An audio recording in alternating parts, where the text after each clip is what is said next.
Faso has been racked by violence linked to Islamic terror groups, but some civilians say they're more afraid of the country's security forces. One morning in mid-February, 16-year-old Adama went to tend his grandmother's cattle not far from her rural home. He never returned, but days later, harrowing video began circulating that showed him laying bloodied along with 6 other lifeless boys inside the dusty courtyard of what has been identified as a military base near the regional capital. Speaking in French, men in fatigues chuckle, calling the boys good for nothing. One of them slammed a rock down onto Adama's head. That one was still alive, he says. An AP analysis determined the troops were members of Burkina Faso's security forces, which until recently received military training and hardware from the United States and the European Union. I'm Jennifer King. A citizens panel in France issuing a report in favor of legalizing medically assisted suicide, euthanasia, in France. News and analysis, townhall.com. A suspect in the assassination of a Russian military blogger is in custody. Police have arrested a woman suspected of delivering a bomb that killed a well-known military blogger who fervently supported Moscow's war in Ukraine. Vladlen Tatarsky was killed on Sunday as he was leading a discussion at a cafe in St. Petersburg. Over 30 people were wounded by the blast. The Interior Ministry had identified the suspect as Daya Tryopova, who had been previously detained for taking part in anti-war rallies and now on a wanted list. I'm Charles de Ledesma. Teachers in England have rejected the government's latest pay offer, raises the specter of more strikes, more disruptions for parents and children, as double-digit inflation sparks labor unrest across the country. Meanwhile, UK passport workers have now kicked off a 5-week strike. More on these stories at townhall.com.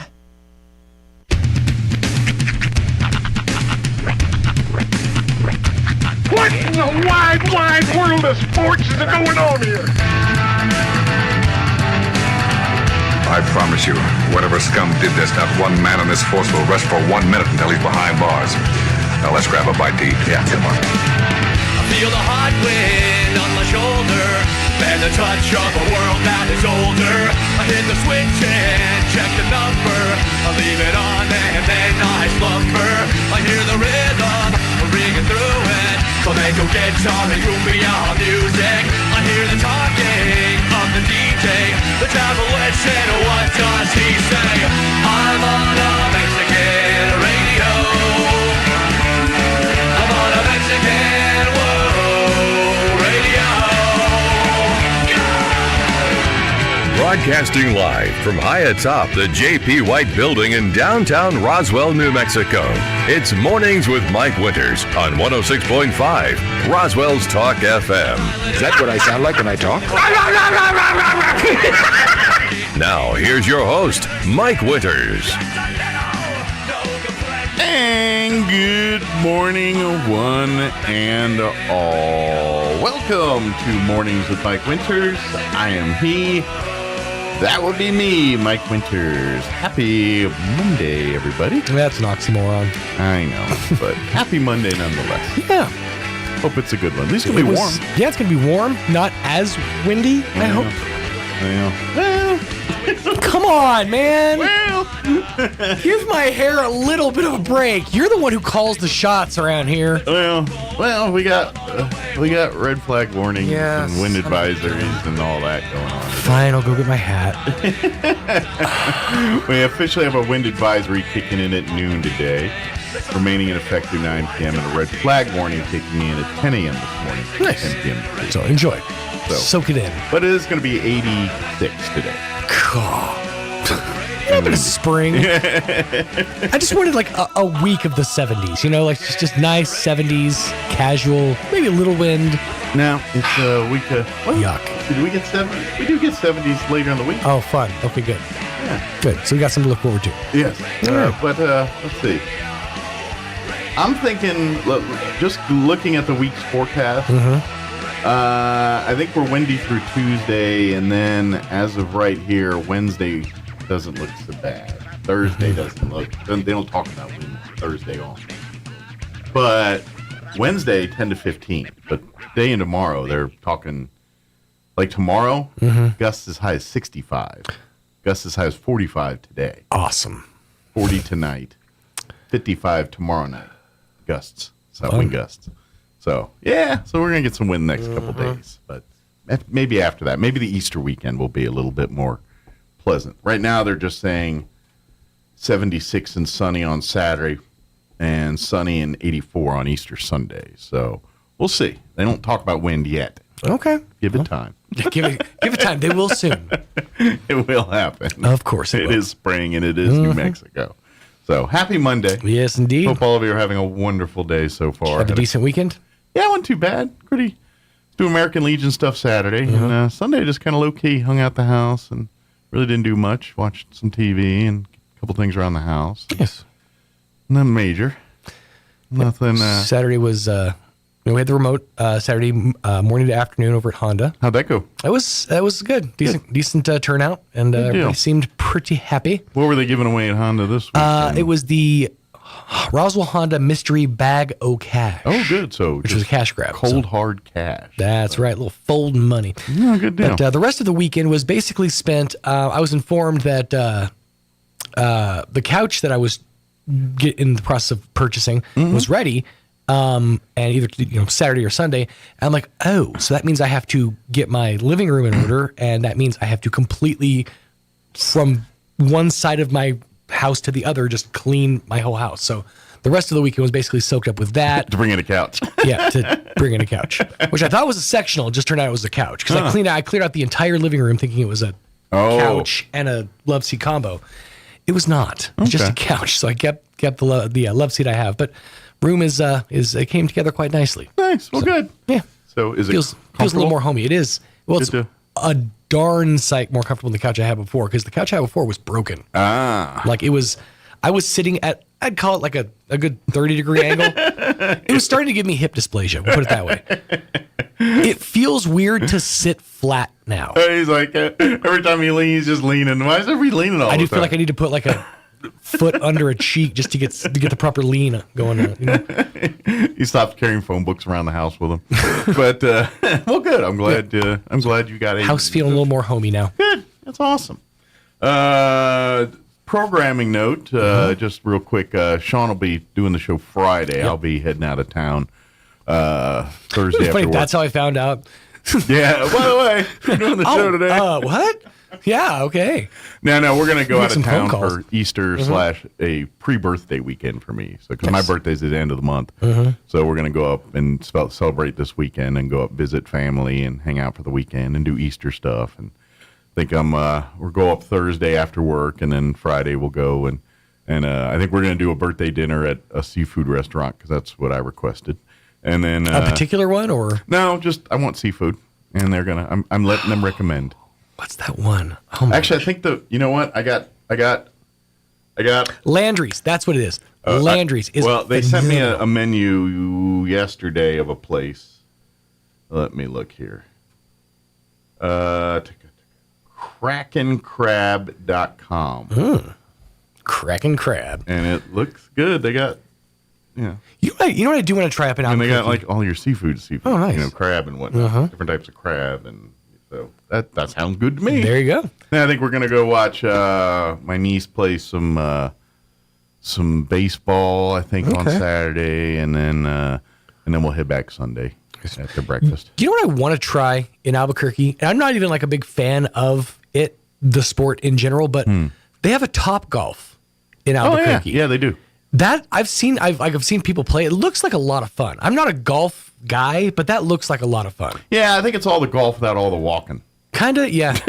That plus you can kind of pick your scenery and stuff. It takes like the driving range aspect, but gives and you can the more like add enhanced, like cartoony things to it, which it's like part fun. Video game, part golfing, part driving range. It's like a combo thereof. So if you don't like actually walking around a golf course and looking for your ball in the woods and all that, then Top Golf, but Top Golf's the alternative to that. It just seems like it'd be a lot of fun. I've seen it, driving on the freeway a couple times. I've been up there last. And they've got something kind of similar at Into the Mountain Gods. I don't think I'm not sure if it's Top Golf, but it's Top Golf like Top Golf adjacent. I don't know if it is actually Top Golf or if it's. So I think Top Golf is a trademark name like Kleenex, but I think they have a version of Top Golf. I don't know if it's Top Golf or a GoBots of Top Golf. Go right. The mega blocks. But they do have that, and you can like book it and reserve it for like Cool. like parties and what have you. And it looked fun. I was going to do it, but the day I was up there, that's the day I was there like a Sunday, Monday, Tuesday, and they're closed Monday. So I was like, well, that's the day I was free to do it. So By the way, I don't think we ever got your official review of Wahlburgers. I never gave it. I don't think we ever really talked about it that much. Well, if you want to hear it, it's good. Well, here's the thing, and the reason I bring it up is because recently it's come on TikTok. A lot of people have been talking about Wahlburgers is like universally one of the worst reviewed restaurants. Really? Fast food restaurants out there. Yeah. I wonder why. They said the service is terrible. The food is not really much to write home about. Half the time their burgers are like raw. Well, I worked at a food court. I mean, the one here is like a food court in a food court. So. In fairness, I mean, you know what you're getting when they said it comes with government cheese. I mean, well, it is. Yeah. To be honest, I experienced none of those things. It was, it's better than like your quick fixin' fast food place. It's right there with like Five Guys or In-N-Out or one of those style burgers. You know, it's fast food, but it's a little more upscale than say like just your atypical fast food joint, Burger King or something. You know, it's a little more next level. So like middle to the top. Means they can charge another $5 for the burger, basically. Exactly. It's gourmet. But I tried their chicken sandwich and I tried the burger with the bacon and the government cheese. I don't remember what they called it, but they have, and I don't know if they have a full menu at the one here. It could just be like a limited thing. Like, because it's like a food court. It's like an airport. Yeah, it's not like a restaurant sit down like other Wahlburgers are. It's in a food court with a Sbarro and a ice cream and a bar, sports bar, a couple other pastry place and everything else. I thought the burgers were tasty. I enjoyed it. It was cooked fine. It was tasty. It was the fries were good. I had no complaints.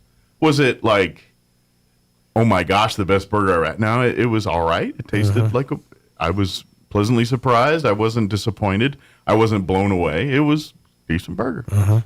It passed the smell test. Would I want to run there solely for it? No. I mean, if I'm there, I'm like, let's have a burger. Yeah, great, let's have a burger. But I'm not destination Wahlburger. Right, you're not going up the hill just to get a Wahlburger. I'll go up there and do all the other stuff, and by the way, here, let's grab a burger. But it's tasty. Matter of fact, I'll go up there probably again this summer. My brother, I know I got everybody coming to town this summer. Like my brother and his family will be down in June. I got my sisters coming in, I think July, or later July, and then I think Kim's stepmom and husband are coming down like right around UFO Festival weekend. Oh, cool. So we're going to be hosting everybody this summer in some way, shape, or form.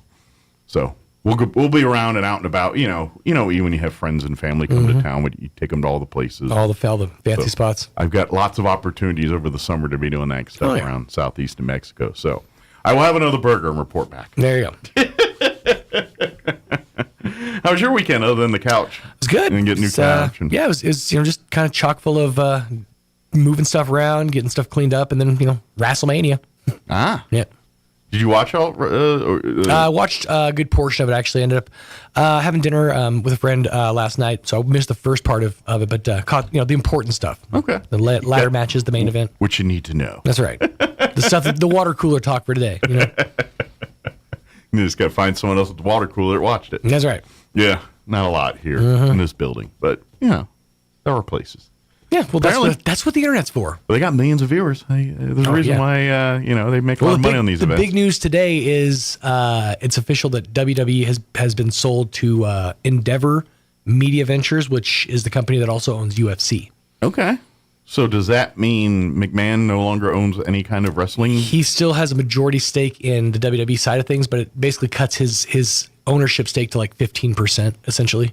So does he do anything now? He sits on the board of WWE. Collects a check, basically. Yeah, basically. He doesn't make any decisions. There's a lot of talk about him trying to like edge his way back into creative. Like he was in Gorilla all weekend. He had the headset on. He was basically making calls from what I heard. But, and a lot of people were like, some of the decisions that came out of this weekend, they were not happy with. Like I heard a lot of really bad words to like, screw you, WWE. Why would you do this to us again? Yeah. They didn't give us the finish that people wanted for a lot of matches. So it's one of those things. So is it a power thing? Is it a money thing? Is it I think it's a power thing, but also a boredom thing. It's that McMahon has nothing else going on. So he's just for the 5 months, pots, basically. For the 5 months that he wasn't running WWE, he was basically there's one picture of him. He was out on a date with some chick, but other than that, he was nowhere to be found. That's the part that gets me. So he just has nothing else to do. I know wrestling has their storylines and their whole thing and all that, but it seems like they actually run the company like their storylines. Right. Like the company, the actual day-to-day nuts and bolts of the business run just like one of the storylines on the entertainment side of things. Which is why when you get those work shoots, you're like, what's is this real? Is this fake? What's happening? I mean, you don't go to a movie production company and you're like, are we really filming or is this kayfabe? Right. You know what I mean? Right. What's for real? I'd never know. And it's like, I get doing the entertainment and I get presenting that as a way to sell it, to market it. But to really run it that way, it's got to make things very difficult. Once we get behind the door, it's like, all right, pull your foolishness aside. Let's talk X's and O's here. Right. But I don't think that happens. Because that's the thing. Even the most heelish heels have to choreograph a match. Yeah. So at some point, that has to get pushed to the wayside. We're like, okay, now let's keep each other safe. Yeah. So, but yeah, you're at the day-to-day operations of things. It's comical. Yeah. It really exactly. is. You think, okay, that's the joy for me is I get to kind of watch the nonsense that's happening in the background. It's like this sad old man is slowly edging his way back into the company. Yeah. But it's almost like the entertainment is not even the stories you're presenting. It's the real story behind the scenes between the guys and their money and finances, and the rest of it's all smoke and mirrors. No, I'm amazed that there's still fans out there that it's still real to them. Damn it! It was so funny. My daughter was actually excited for WrestleMania this weekend because of her Aunt Betsy, because Betsy's a wrestling fan. But she's one of those fans. No, sadly, not because of me. She's one of those fans that buys into everything. Like she knows she's a little child. Yes. No, I'm talking about Aunt Betsy. Oh, okay. Yeah, she hates the heel characters and loves the face. Like she's one of those. She suspends They're disbelief. her stories, Good for her. Yeah. Hey, if you love it, God bless you. You just remember there is a line. At some point there is. It's all fantasy. It's spacesuits and plastic pants. Like everything else, so. Plastic pants made its way back again.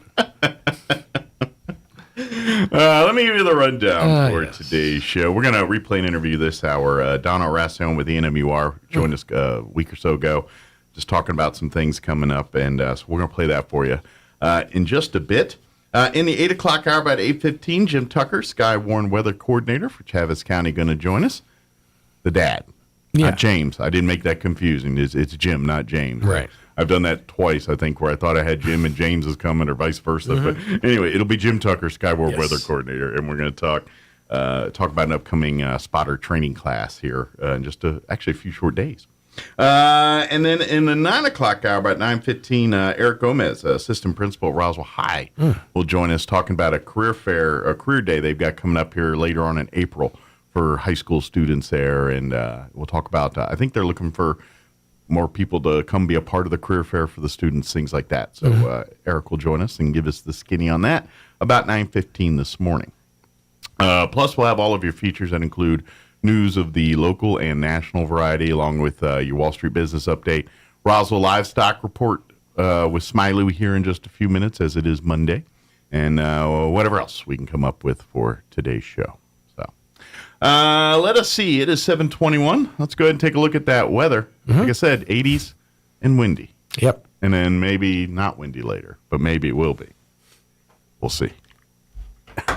That's a wrestling promo right there. Just throw something up in the air. If it comes down wet, it's probably going to be raining. There you go. Those some darts.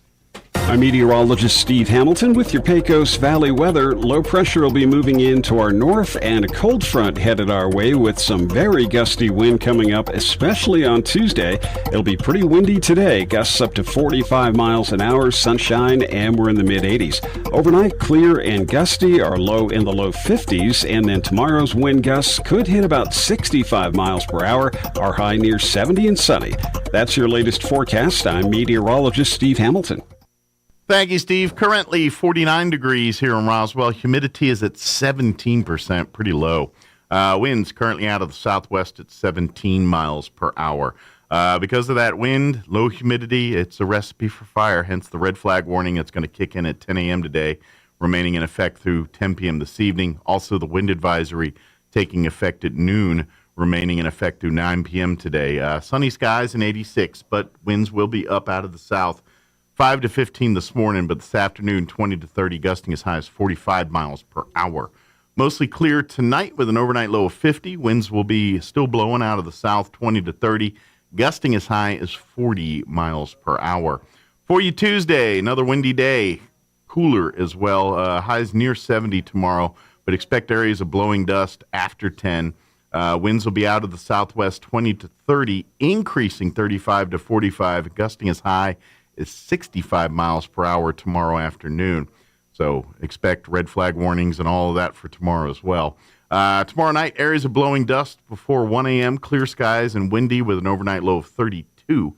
Whew, we're going to drop down to freezing. That's how much wind's going through there. Winds will be out of the northwest 30 to 40, gusting as high as 55 miles per hour. They'll drop down 10 to 20 after midnight tomorrow night. Wednesday, sunny skies, cooler, highs around 65. Winds will be calmer, though, out of the northwest 10 to 15 miles per hour. Wednesday night, mostly clear and an overnight low of 34 degrees. Thursday, sunny and 71. Friday, sunny skies and 68. And for the weekend, mostly sunny on Saturday, high of 76. Easter Sunday, mostly sunny and a high of 84. All right, it is 24 minutes after 7 o'clock. We're going to take a quick commercial break, your Roswell Livestock Report, quick break, and then we'll play our interview with Donna Oracion with Eastern New Mexico University Roswell. Don't go away. You're listening to Mornings with Mike Winters. Good morning, this is Smiley Wooten at the Roswell Livestock Auction. A good April run this week with a nice selection of all classes of cattle, especially high-quality native calves and light yearlings, stock cows, and breeding bulls. We expect to sell 1,650 head. Break it down like this: 125, 150 weighing cows and bulls, 100, 125 pairs bred cows, 28 breeding bulls, 1,350 calves and yearlings. Today's sale will include 28 breeding bulls from the Sunfin Cattle Company, Lamar, Colorado. Ex-quality coming 2-year-old bulls, trick fertility tested to consist of 11 black Angus, 9 red Angus, 3 limb flex, 3 Sim Angus, and 2 Charolais bulls. Nice quality set of bulls. These bulls sell at 1 p.m. 40 bred cows, Walking G Cattle Company, Las Vegas, New Mexico. Ex-quality black Angus cows, bred to black and red Angus bulls. It is a herd dispersal. 20 cows 2 to 6 years old, 20 cows 8 to 10 years old. Nice one brand set of cows. 150 calves, 4K and Backward 7L Cattle Company, right here at Roswell. Ex-quality black white face Angus cross calves. Cattle weighing 120 plus days, 3 rounds of shots. Thin to medium condition, 400, 600 pounds. 320 calves and light yearlings, 2T partnership, Pecos, Texas. Reputation quality, 95% black white face Angus cross. Cattle weighing 120 plus days, 3 rounds of shots. PI tested negative right off short wheat. Steers weigh 650 to 850. Heifers 475, 6 1/4. 51 steer yearlings, Randy Smith, Hobbs, New Mexico. Ex-quality black white face Angus cross yearlings, weaned 120 plus days. 2 rounds of shots off short wheat, 550, 700 pounds. 66 calves, Kincaid Brothers, Pinon, New Mexico. Ex-quality black white face Brangus cross calves, cattle weaned 30 days. 2 rounds of shots, 450, 650 pounds. 60 calves, Guadalupe Mountain Farm, Sierra Blanca, Texas.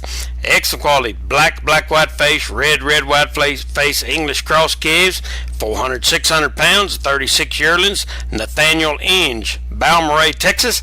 Excellent quality black white face yearlings, 650, 800 pounds. Sale time this morning, 9 o'clock. Sell pairs bred cows 10. Sell the calves and yearlings about 10:30 to 10:45. We will sell the breeding bulls at 1 o'clock and then finish back up on calves and yearlings. Next week's sale will be on Tuesday in observance of Easter Sunday, and we expect to sell 1,650 head here today. This is Smiley Wooten, Roswell Livestock Auction. Innovation, service, integrity, and knowledge. J.S. Ward and Son Insurance Agency. Auto and home, life and health, personal and commercial. Bonds too, since 1925. We have the coverage for you. Innovation, service, integrity, and knowledge. J.S. Ward and Son Insurance Agency. Oasis Computers has been Roswell's trusted source for home and small business computers for over 30 years, and they continue to be your best resource for computer repairs, operating system upgrades, web root managed antivirus, special orders, and more. Oasis Computers is now open from 8 to 1, Monday through Friday to better serve you. Service calls by appointments and after-hour appointments are available too. Stop by Oasis Computers at 1703 North Garden or call or text 575-625-9141 for even faster service. Here's a Mornings with Mike Winters fun fact. 47.2% of all statistics are made up on the spot. Is this true? I'd say chances are about 50%. Here's Mike Winters. And good morning. It is 24 minutes after 8 o'clock, and joining us in studio this morning from Eastern New Mexico University, Roswell, Donna Aracion back with us. Good morning. Good morning. That's a mouthful, isn't it? It is. It's a lot to say. It's a lot. That's why you say ENMUR a lot. I know. That's why I say. Just don't say Enmer. I know people say that. That doesn't flow right either. No, that does not flow right. But no. Good morning. How are you today? Good morning. Fine, thank you. I imagine things are busy at the campus, full into the spring semester now. It's just flying by. We had midterms probably around last midterms. week. Yeah, right around midterms here. Yeah, so now we're in spring break. Spring break actually, this week. Very good. It's very relatively quiet on campus. So this is probably a good time if people want to enroll in the campus for summer or fall semester. It is. This is a good time to maybe visit. Right, because our staff is there. We're not closed, so we're fully open, regular hours. It's only our staff and faculty that observe spring break. Some of our staff do as well, but if they have kids or things like that, they also. But all your admin and folks that are. All the main, all the offices are open. Everything's open and available for students that want to register, meet with an advisor, that sort of thing. So it's a good time to take a tour, do all the things because it's a little quiet on the campus this week. It is quiet. So we're, of course, getting ready for summer and fall registration. That will start the first Sunday of April. Yep. So but right now we're still in spring, so we're always mixing up the seasons. But now's the time to enroll. If you're a new student and have not enrolled, apply and everything. Yes. Now's the time to go visit this week and everything else, and then here when actual enrollment opens for summer and spring semesters, all you got to do is get online and start picking classes. Exactly. Doing your thing. Exactly. But do the legwork now to get your application in if you haven't talk to financial aid and get because this is kind of that time of year for getting your FAFSA forms and all that stuff in too, right? It is. That's also a good thing to do is get your financial aid sorted out. Yeah. So this is kind of that week to get that kind of stuff done if you're around, if you're not out vacationing in some great place. Some place with a beach or toes in the sand somewhere. Right. We have sand. It just blows around. Right. And no water attached to it. That's the sad part. But definitely it's a good week to come do that stuff too and all that. But I know there's a lot of events coming up too that outside of the actual day-to-day curriculum at the college. So I'll mention a few of those. We mentioned one last time, our senior day for high school seniors is coming up April 6th, Thursday, April 6th, 9:30 to 12:30, and that's a time where we invite all the high school seniors in the area to come out, tour the campus, take part in some activities, see what courses we offer, what programs we offer, see some of our equipment in action, that sort of thing. We have a lot of prize drawings, free lunch, that sort of thing. So it really doesn't hurt anything. Even if you're thinking about going to another college, you might just make sure you have all your options available and open, and just educate yourself about what you have right here in your own backyard. Yeah, take a look. I mean, even if you've already plan on attending College X, come see what because you might find out you can still go to College X, but you might go ahead and get your curriculum done for the stuff everybody needs, the associate stuff, and save you a few coins when you're ready to go to College X. Now you've got something that instead of you paying, I don't know, $100,000 for a class, you paid a third of that or something like that. And then of course, if you want to take class online with us, you can, or if you want to take maybe a few summer classes before you start the fall semester at a different university. Absolutely. So taking some summer classes, get a jump on things, math class or an English class out of the way where you're assured of more individualized attention, tutoring, especially if it's a subject that you have more difficulty with. It might be good to do that during the summer, and Absolutely. then you're ready for the fall. And of course, wherever you go. New Mexico University's got smart a few years ago, and if you attend any New Mexico University, if you transfer to another New Mexico University, it seamlessly transfers. Yes, we have a general Common Core that's an accepted curriculum. So if your goals were, colleges. hey, I want to get a degree at UNM down the road, well, go ahead and get your associates, everything here, and then it just transfers right over. That's right. Seamlessly, and probably a third of the price you would have paid if you did it all up there.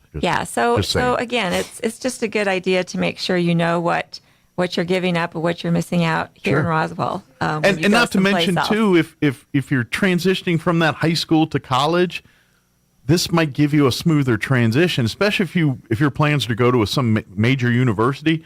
Your class size might be 300-400 people. And to talk to your professor, it's not just walking down and say, hey, I got a question. You got to make an appointment, go through a gauntlet to get just the time to be heard. Right. None of that goes on at E&M. The class size is probably about the size of your current high school class or smaller. And if you got a question, you raise your hand. And the instructor will most likely know your name and know who you are, know a little bit of your background, that exactly. sort of thing. So it's much. So if it's a different if you need maybe that transition to go from, we're in high school where you do get reminders and you get people that are kind of nudging along to a college environment where that's less of a thing. Right. ENMUR could be that transition where you kind of have the best of both worlds, there, where you got the independence, but if you need that motivation or need that someone kind of looking out for you, ENMUR provides. It is. It is such a great supportive environment that we offer at our campus. So again, that senior day, it's Thursday, April 6th, 9:30 to 12:30. You can register with your high school counselor. So just if you don't know about it, go to your high school counselor's office. They should know about it. Say, hey, I want to go to ENMUR Senior Day, and bus transportation is invited. And that's provided every as well. Chavis County school is got that going on. Yes. So Dexter, Hagerman, Lake Arthur, all those folks get on board too. And sign up and just visit. Go, even if you're not sure, especially if you're not sure, definitely go. But even if you got your plans made up, please come and in. I know a lot of students just say, hey, it's a great way for me to get out of class for half the day, and that's fine. If that's what gets you in the door, that's what gets you over, and then you're pleasantly surprised. You'll go, wow, I thought it was going to be a waste of my time, but it really wasn't. I was thinking I was just going to get maybe a laptop out of this or something free. There is a laptop computer that will be given away. Oh, yeah, there's a swag. There is a carrot dangling. We do have some other motivation as well. But if you're a high school senior, sign up for this and come out April 6th. Right, April 6th. Very good. And then we're also having we're calling it Coffee, Colleges, and Careers, but we're doing two things. April 26th, we're doing a transfer fair. And again, that's something that we offer to students that are on our campus currently enrolled. But we invite other colleges and universities, the four-year schools, to come out and have representatives set up tables and provide information. So we know a lot of our students get their associate degree or maybe just one year with us, but they do plan to transfer, and that's great. So we help them with that. We invite, Texas Tech, UNM, New Mexico State, all of the larger universities to come out and set up tables so they can provide information, help you with any questions or transfer information that they offer. I'm guessing, too, like those colleges are a little bit more, like, I'm trying to say this without sounding stupid, but because you already are currently enrolled in a college and you're going towards that program, I imagine the application process is probably a little different than a new first-time student because you've already established a track record as a student, and so they can see exactly where you know what I'm saying? Where it is when a lot of times when you fill out college, they're trying to figure out if you're committed to completing a degree program, and that's kind of what they're trying to. Well, a lot of them have entrance requirements, things like that. Sure. So they do see that you are.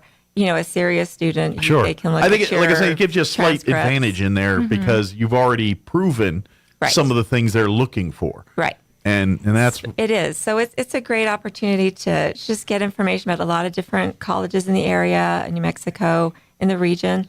So it's all open, free to students, 9 to 12 on April 26th. Okay, so come out and check it out. And that will be in our Instructional Technology Center on campus. And then the next day, The same place, then the ITC from 9 to noon, we're doing a career expo. Okay. And that is inviting students to meet with various employers in the area to just see what opportunities are available. So if you're employing the area market. and you're looking for employees, it might behoove you to come visit and introduce yourself. Yes. So that's also in the ITC the next day, April 27th. Okay. So again, we're just really trying to provide a lot of information and options for our students for their future. So we know that they came to us with a plan in mind to have a career or different lifestyle or whatever they want to do. We want to provide ways for them to reach those goals. And so that's what we're doing. And so that's April 27th. Okay. And you'll be in again as a last minute reminder before these events here. We'll have Tani Buxton. She's our Career Center director that can come in and talk about that. Okay, she'll join us that day as well and next time.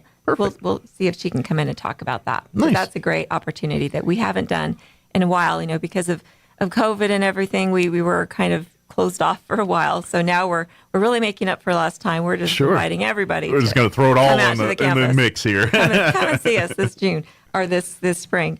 The other thing we're doing a Scrubs Camp again, our third annual Scrubs Camp. And that's going to be June 8th in the Health Science Center. Okay. From 8 to 4. And that is open to 10th grade, entering 10th grade students through 12th grade graduates. So again, it's a one-day interactive experience, so they can learn about all the different health careers that we offer on our campus, and there's a lot. Emergency medical services, nursing assisting, occupational therapy, medical assisting, respiratory therapy, and phlebotomy. Yep. So it's $10 per participant. It's just a one-day deal. You get lunch and breakfast. You get a T-shirt as well. They do a great job in years past with the Scrubs Camp. We have great partners that come in, some of the ambulance service and things like that. They really help us set up some scenarios and really walk students through a mock crash scene. It's almost like they see the whole progression from accident to the hospital kind of thing, and all. So they see all the different entities involved in making that happen. Right, and so it's really the cool exciting part. for the students. We get them involved as much as possible. Last year we had a helicopter on site, that sort of thing for air transport. So, again, it's a really good way to decide, is this kind of the career field that I want to go into? And do I want to be a nurse, or would I rather be a medical assistant? Or do I like the adrenaline of being a paramedic or an EMS? Or do I like the slower pace of being a phlebotomist in a doctor's office? It's important too, but if you learn how to draw blood, that's. But generally, I mean, those jobs are probably in a slower paced. People come when they're scheduled to come, right? Kind of thing, right? And so EMS is kind of like you're on call, and that sort of thing. Yeah.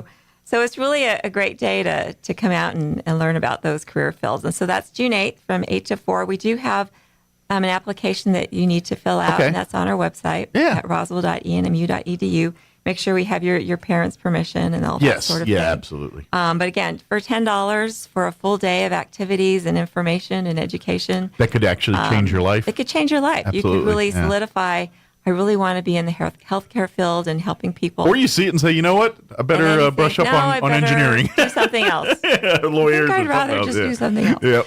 So, again, we're really excited to have that again, and our health department is really excited to put they do a that great on. job. You'll love it. They do. They get so excited, and they really love having the kids come out and see everything. Plus, they get to that show off do. the toys. They show off everything that we do. They got so many cool gadgets that are part of the health. We've got our new sim mannequins this time, so I'm sure they'll be involved in some of the simulations. You get to see the technology involved too, which is just as cool as what they're actually doing. It is. So that's great. Good deal. What else we got? The other thing. So then the next week we have Kids College. We're doing some classes for Kids College again, and that's June 12th through the 16th. Okay. So we have 3 courses we're doing this time. We're doing fashion designer, talented expressions. That's for ages 8 to 12. We're doing learning STEM fields with Hot Wheels. Okay. And that's for ages 4 to 8. Cool. And then we're doing survival tactics, and that's for ages 7 to 12. Nice. So they're all during that week. The cost is only $35 for the whole class. And so you will learn a lot of different skills. Yeah. Something that is fun, but also educational. And that's really what we try and do, is introduce students to coming out, the younger kids coming out to the college and just kind of using their creativity and problem solving and I know, like you mentioned, the three different fashion and STEM, and then the survival. You live in the state of New Mexico. We're a rural state. We've got a lot of rural areas. Yes, we do. That stuff. Hopefully, they never need it. But every New Mexican, every person should go through some of that. Just in case. You never know when you're stranded on the side of the road, or you get in an accident. You're stuck in a remote area, and you might have to spend some time there before help gets to you. It's useful to have a few skills under your belt just in case you get put in one of those scenarios. Exactly. So the description for that course is: during survival situations, the four basic needs become shelter, water, fire, and food. Mm-hmm. And by introducing basic techniques, your child will learn how to purify water, signal for help, leave no trace when they're camping, from some first aid, and they'll do some survival games to keep the training fun, not just serious. It's a lot of fun. Kind of essential essential skills for kids that like to be outside and play outside. It's actually a lot of fun if you're not in an actual scenario where you're stuck somewhere. It's sort of like you're, just. But it's sure handy playing. to know that if you ever get put in one. So do a service to your children, send them to that. Yeah, I think it's and that's again for ages 7 to 12. Absolutely. So that's a good one. And then the Hot Wheels is for ages 4 to 8, and that's using. For the Hot Wheels car lever, they'll discover the world of math and physical science. Nice. So, and then the fashion designer, of course, they get to learn about sketching and color and pattern coordination, costume design. They'll see their designs come to life. Which could take you a lot of different directions. So that's a lot of things for people using sequins and glitzy jewels and feathers and all sorts of fun things. Absolutely. Be the next trend. You might make the next pants that everybody and their uncle's got to have. So if that's your thing. And then, so again, that's for ages 8 to 12. And so we have this application online. Again, it's $35 for the week. And it's most of the classes look like they're about 2 hours for the day. So it's not all day too long. It's not all day. But again, it's just something to do. Send your child to do something. Send them to college, get them used to a college environment, learn some things. They're not just sitting in front of a device playing a video and who knows, game. At this age, these are young enough kids where this is where they're looking and finding their passions. Maybe this is where they find it. Maybe they're like, I want to be an engineer, and that Hot Wheels class got me there. Or I wanted to be my own clothing designer, or I wanted to open my own clothing shop, and that class got me interested in exactly. that. Or you just never know what's. I want to be a park ranger, and guess what? I went to that survival class, and that started me on the path to being a park ranger. Exactly. So it just opens their eyes and their minds to different things, and gives them more hands-on experience and interaction with other kids that maybe they've never met before. That just something different out of the regular school day, and especially when they get out. For the summer, you want to keep your kids occupied in meaningful engaged in activities. things. The more life skills and things you can, especially when you cosmetic it into fun activities, that's the best, because that's going to get. They don't even realize they're learning. Exactly. So that's Kids College. Okay. And then in July, it's a little further down, but we did just open the application for this as well. It's the Art Fest Summer Camp that our art instructor Bailey Call does. It's from July 17th through the 21st. It's a visual art camp where students will make a variety of projects using clay, paint, color pencils. All supplies are included, plus snacks. Registration it opened already. Okay. There is a limited amount of students that can be accepted for this. So sign early. So sign up early. We do have the link to the application on our Facebook page right now. Okay. And we'll post it on our website as well. And that's for kindergarten through 5th grade. That's from 9 to 12. And then the 6th through 12th grade is from 2 to 5 p.m. Perfect. For that week. So that's the 17th through the 21st of July. So it's a little further ahead. But again, since class size is limited, people can register now and sign up. Yeah. So do that, or sooner the better. That way you don't have to worry about, did I get in or not? That's just another fun thing that we've got for. So we're really trying to make sure the campus is open and available for our younger kids out there that will be our future students. Absolutely. So. So come on. And then, of course, the pool, all that stuff, hopefully be back open. The pool will be opening again this summer. We're having to do some work on it at the moment. So we're working on that. That'll be nice to have, too. Yeah, so that'll be another summer activity. Again, making it feel more like a normal school year at EWR. Just a regular old school year. Yeah. No virus. Nothing to see here. Nothing to see excited. here. Just nothing the to worry same about. old. No masks. So then, of course, we also have our foundation golf tournament. Coming up here in a few short weeks. Short weeks. So it's April 8th, the Saturday before Easter. Is there still golfing spots open, or are they closed? We are actually very full at the moment. But sponsors, we could probably squeeze a sponsor in if we need to. We could squeeze in some more whole sponsors because that's more money for scholarships. So, yes, we've got we'll make that or if you're a business that would like to donate a prize for the golfers, we do a drawing for prizes. Yeah, so if you got things you'd like to donate for that. If you have a gift basket or a gift certificate or something. Something, a trip or... a trip to the, Caribbean. Hunting out way or a ski trip or something, whatever. We'll take it.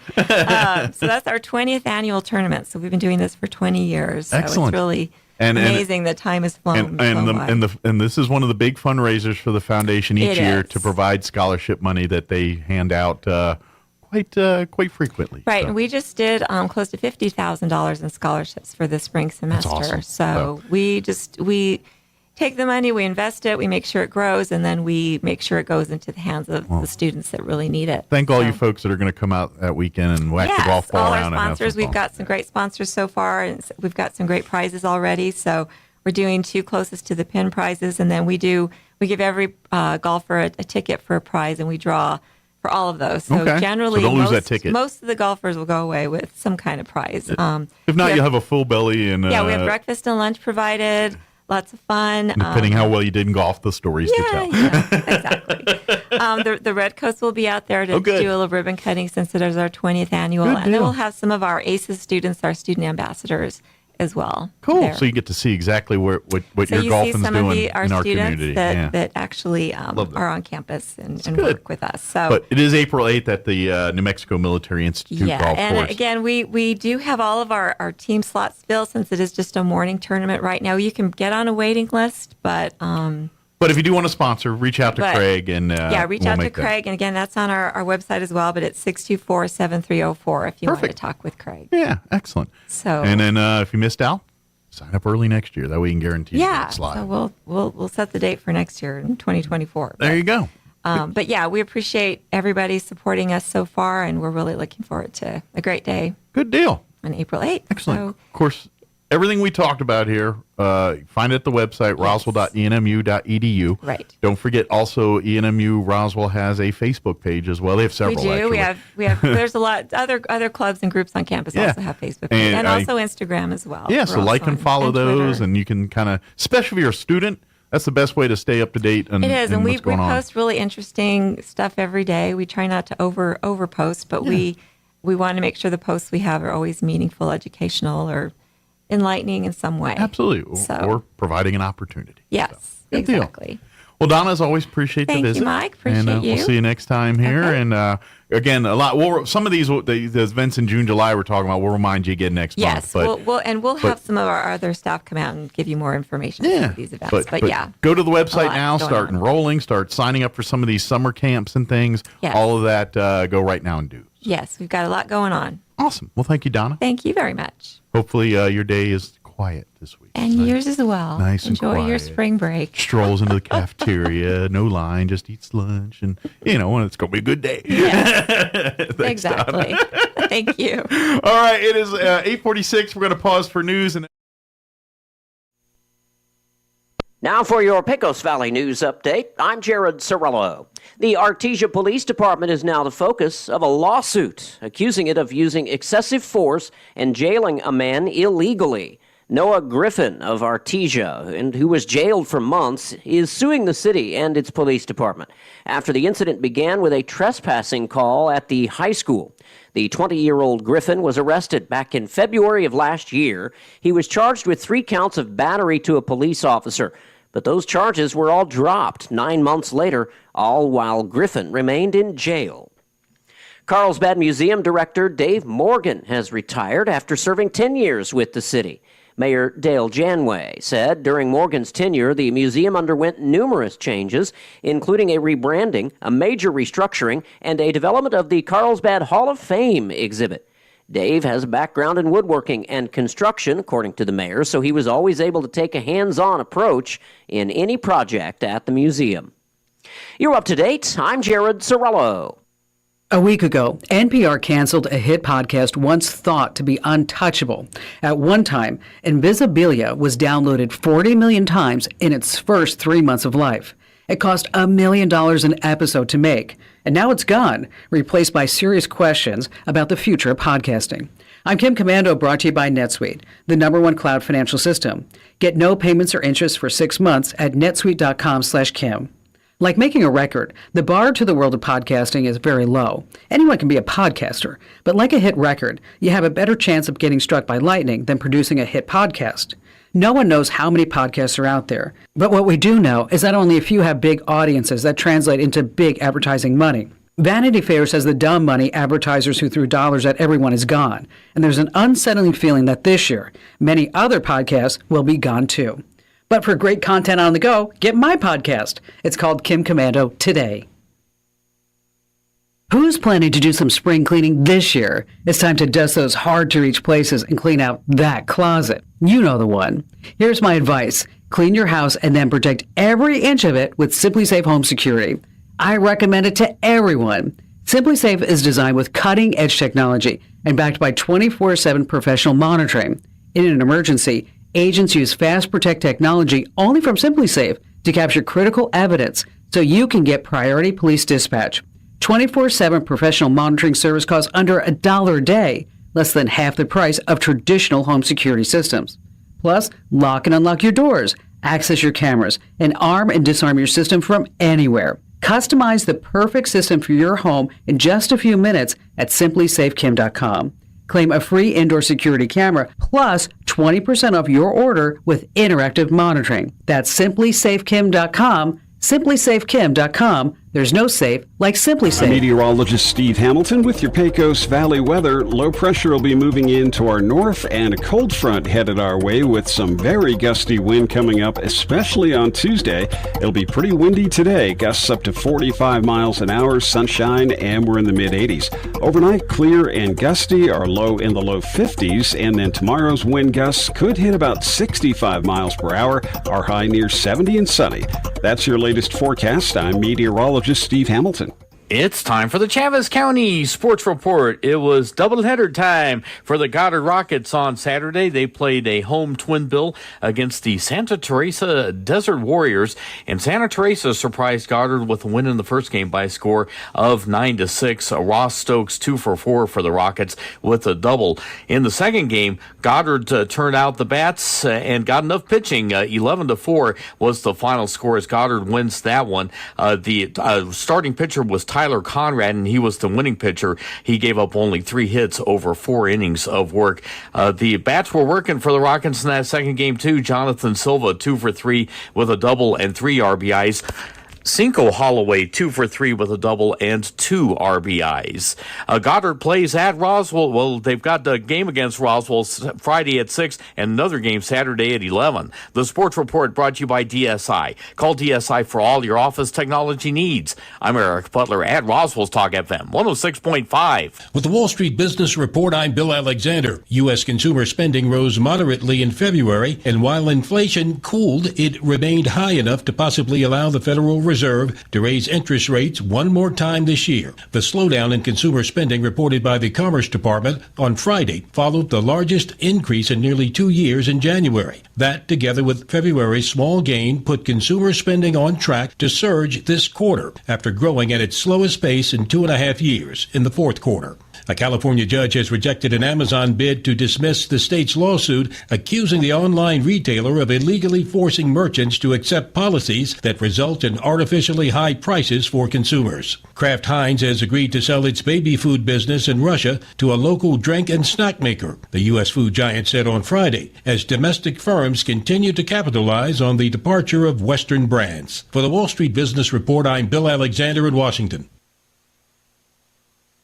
Travis Hicks Richland Auto Group. So what do you do if your current vehicle is worn out and you can't afford to buy a newer one? Government-sponsored inflation is playing hell with the cost of even the most basic things. If the higher cost of cars and interest have you wondering what to do, consider a new product from Richland we call a refurb. A refurb is replacement or repair of key components meant to give you as much as 100,000 more miles of service from the vehicle you have now. Sounds expensive? What if we gave you 2 years to pay for it? What if we gave you engine and drivetrain protection for as long as you own the vehicle? Sounds a bit like freedom. Call us for details only at Richland, America. If you're missing a tooth or several teeth, a dental implant may be the ultimate solution. Implants look and feel so much like real teeth that you probably forget you have an implant. Maupin and Brown Dentistry is one of New Mexico's most experienced implant providers, with literally thousands of implant patients who are absolutely delighted with the results. Call Maupin and Brown today for an evaluation. You'll be surprised how affordable implants can be. Maupin and Brown, your choice for experienced, state-of-the-art dentistry. Listen, you want a pizza? You can get one of those anywhere. But if you want authentic, traditional, brick oven-style pizza, forget about it. There's only one place in town, our Pizza Center in Roswell. I'm talking about authentic pies using authentic ingredients. Plus, pasta, salads, wings, subs, burgers, and a whole menu chock full of your favorites. You can dine in or have it delivered up to 5 miles. Open Monday through Saturday, 11 a.m. to 10 p.m. at 505 North Main in Roswell. Or check out RoswellPizzaCenter.com. And hey, mention you heard it on the radio and buy one pizza, get one free. Our Pizza Center, a taste of the old world, right here. Here's a Mornings with Mike Winters fun fact. Did you know you share your birthday with at least 9 million other people in the world? Your birthday isn't feeling so special now, is it? Here's Mike Winters. Hey, good morning. It is closing in on 7:59. News will be up here in just about a minute or so. Stay tuned next hour, about 8:15 or thereabouts. We're going to have Jim Tucker join us, Skywarn weather coordinator here for Chavez County, talking about Skywarn spotter training coming up here April 5th. Classes here in town April 5th. I think it's the first time they've had in-person classes since COVID. So we'll talk about that class. If you ever wanted to be a Skywarn weather spotter and spotter training, where basically you're kind of the eyes and ears for the National Weather Service out for your area.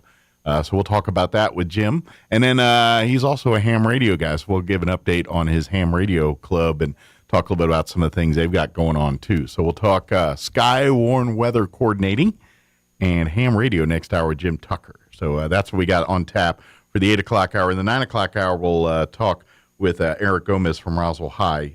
They've got a career fair coming up here on April the 21st at Roswell High. I think we're looking for some people to be a part of that. So we'll talk about that in the 9 o'clock hour.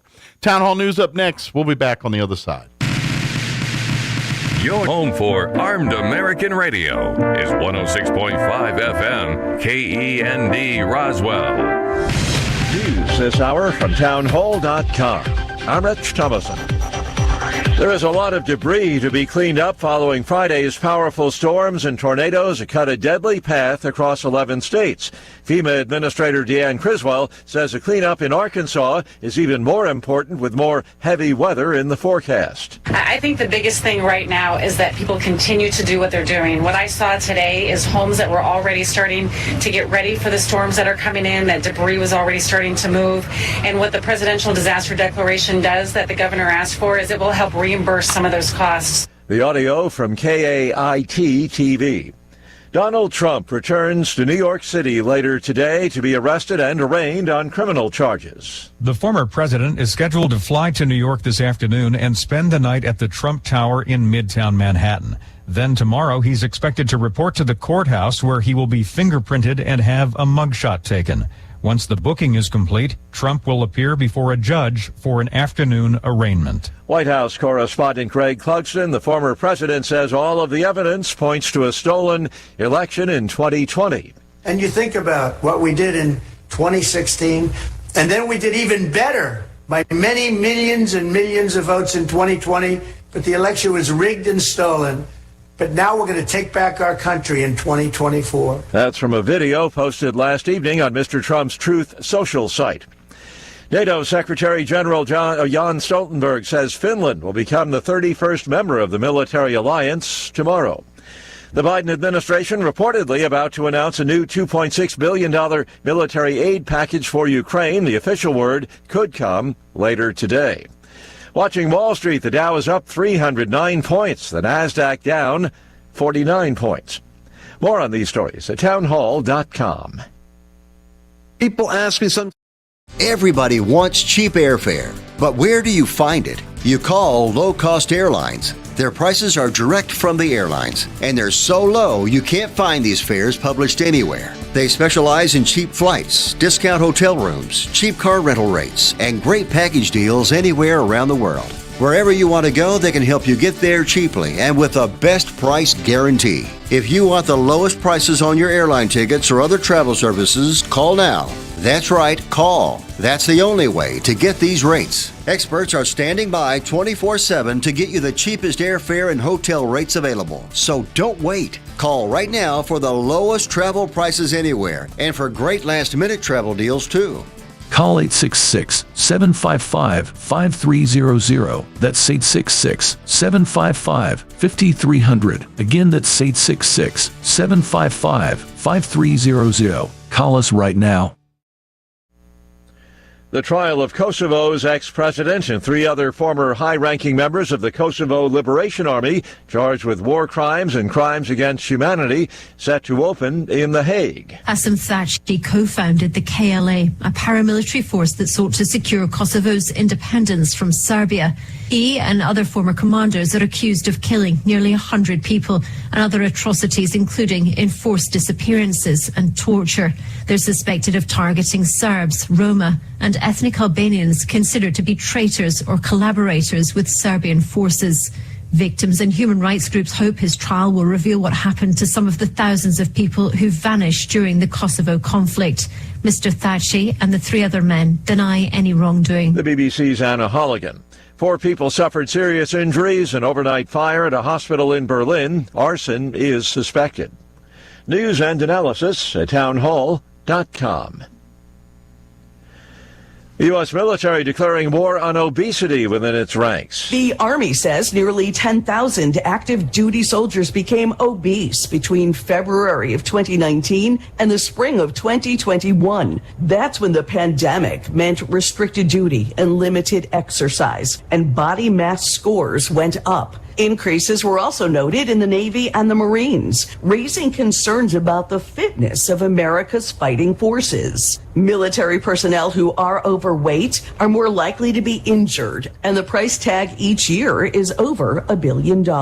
Experts say the solution for the military is the same as for anyone else: diet, exercise, and possibly medication. I'm Jackie Quinn. Parisians voting to ban those ubiquitous for-hire electric scooters from the streets of the French capital.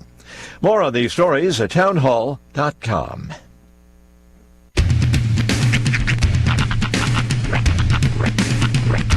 What in the wide, wide world of sports is going on here? I promise you, whatever scum did this, not one man in this force will rest for 1 minute until he's behind bars. Now let's grab a bite to eat. Yeah, come on. I feel the hot wind on my shoulder and the touch of a world that is older. I hit the switch and check the number. I leave it on and then I slumber. I hear the rhythm ringing through it. Flamenco guitar and cumbia music. I hear the talking of the DJ. The devil said, what does he say? I'm on a Mexican radio. I'm on a Mexican world radio. Broadcasting live from high atop the J.P. White Building in downtown Roswell, New Mexico. It's Mornings with Mike Winters on 106.5 Roswell's Talk FM. Is that what I sound like when I talk? Now, here's your host, Mike Winters.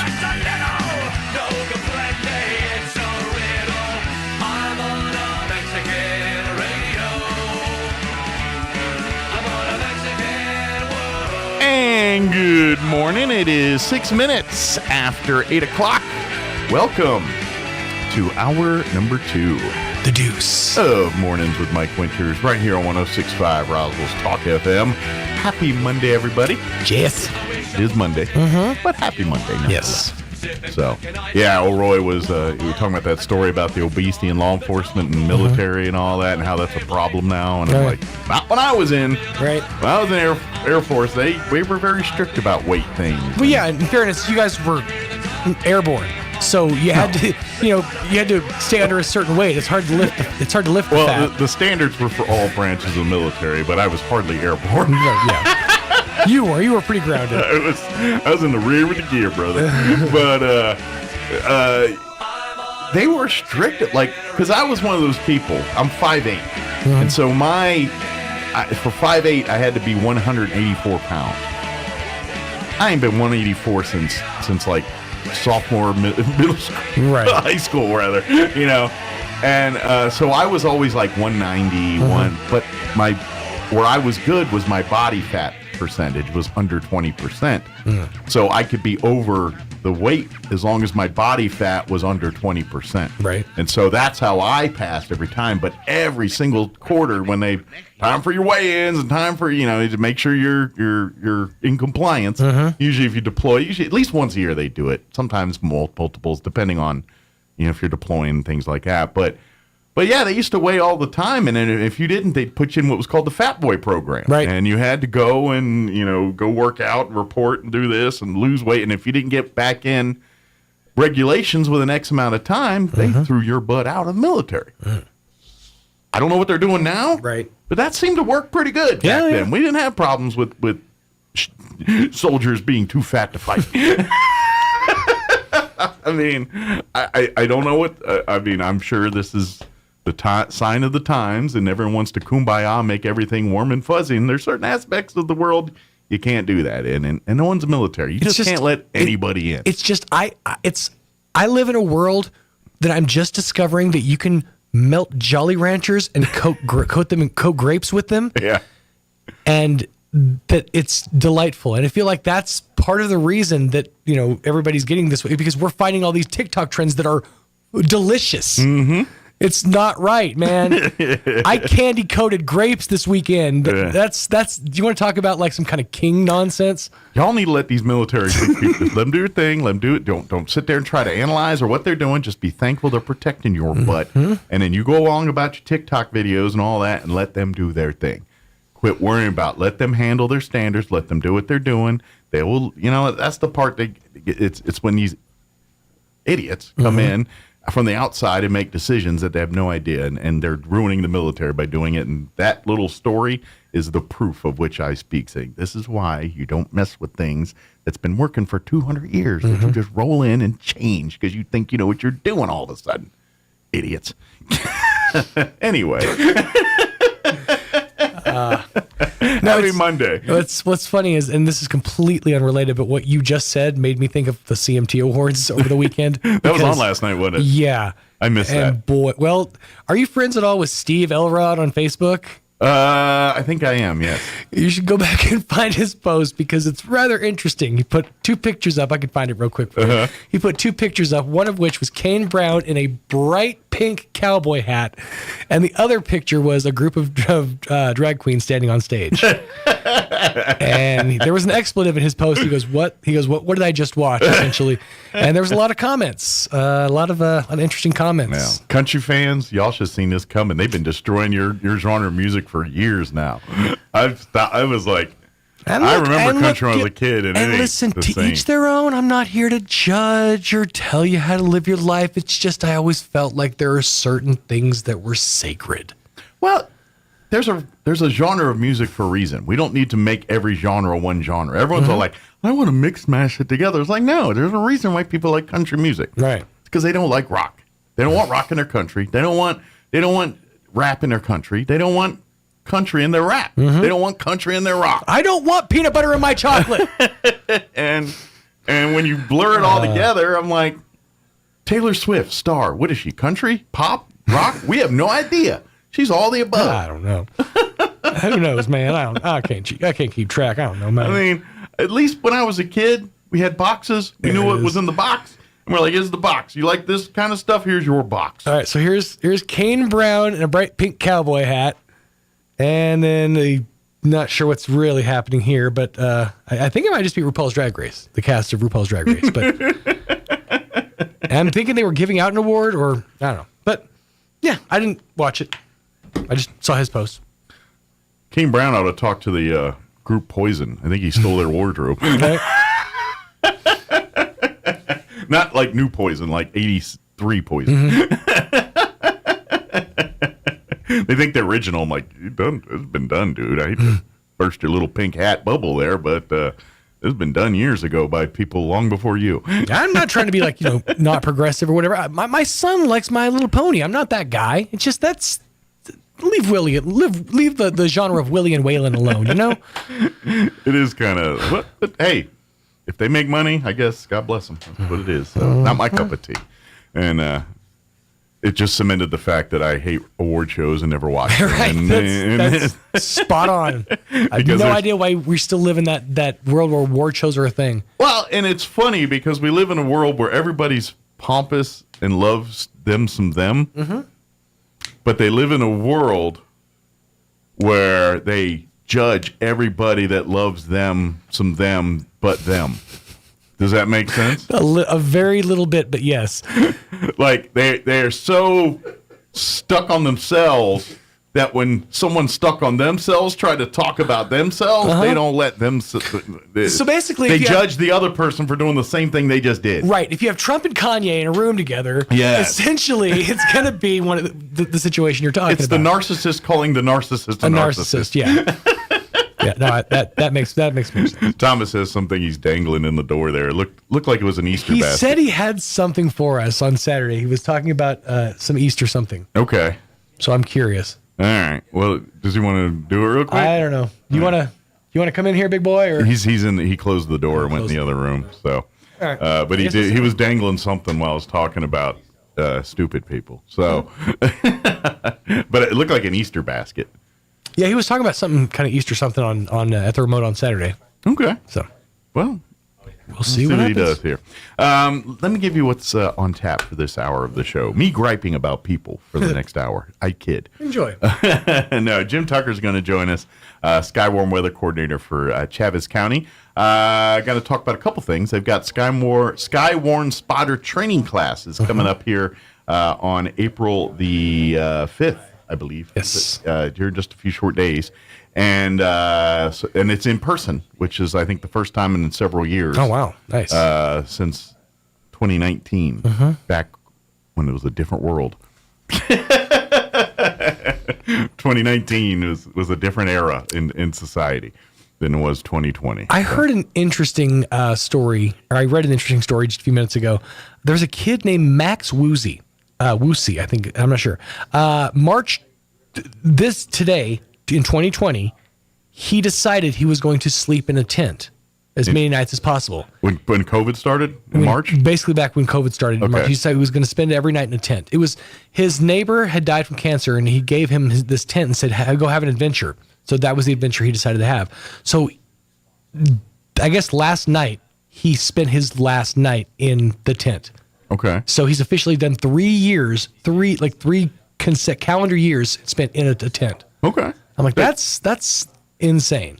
Now, did he go on adventures in said tent, or he just set up in his backyard? Well, he for was a 3 years? 10-year-old kid. So he's a child. Okay. Yeah. All so I'm right. assuming he did some adventures, but probably was mostly in his Never backyard. mind. I thought there was a grown person talking about. That was a 10-year-old. I'm like, that's impressive for a 10-year-old kid to commit to doing 3 years worth of something. Well, if you don't have a job or nothing. I couldn't commit to doing 30 minutes worth of something when I was a kid. To me, that'd be fun. If I was a 10-year-old kid, someone said you can sleep in a tent for 3 years.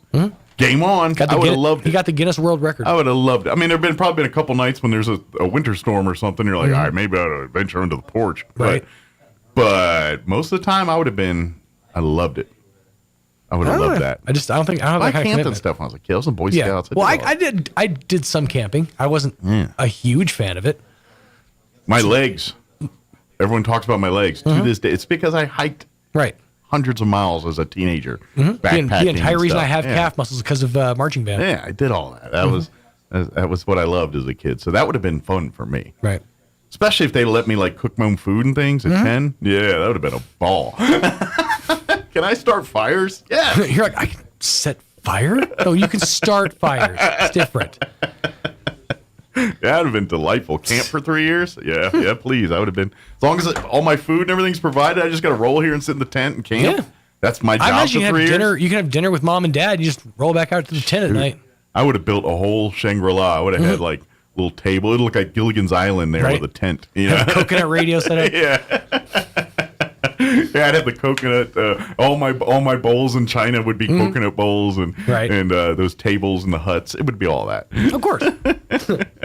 All right, it is 8:17. Let's get you up to date on the weather.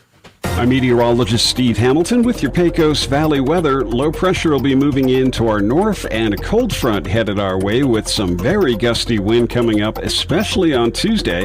It'll be pretty windy today, gusts up to 45 miles an hour, sunshine, and we're in the mid-80s. Overnight, clear and gusty, our low in the low 50s, and then tomorrow's wind gusts could hit about 65 miles per hour, our high near 70 and sunny.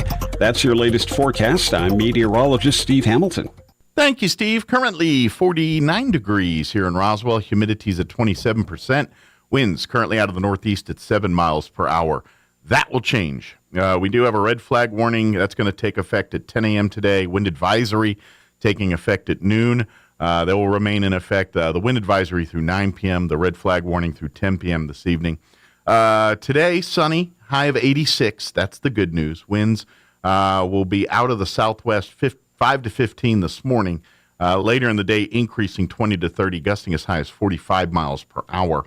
Tonight, mostly clear. Overnight low of 50. Winds will remain blowing out of the south, 20 to 30, gusting as high as 40 miles per hour. Tomorrow, cooler and windier.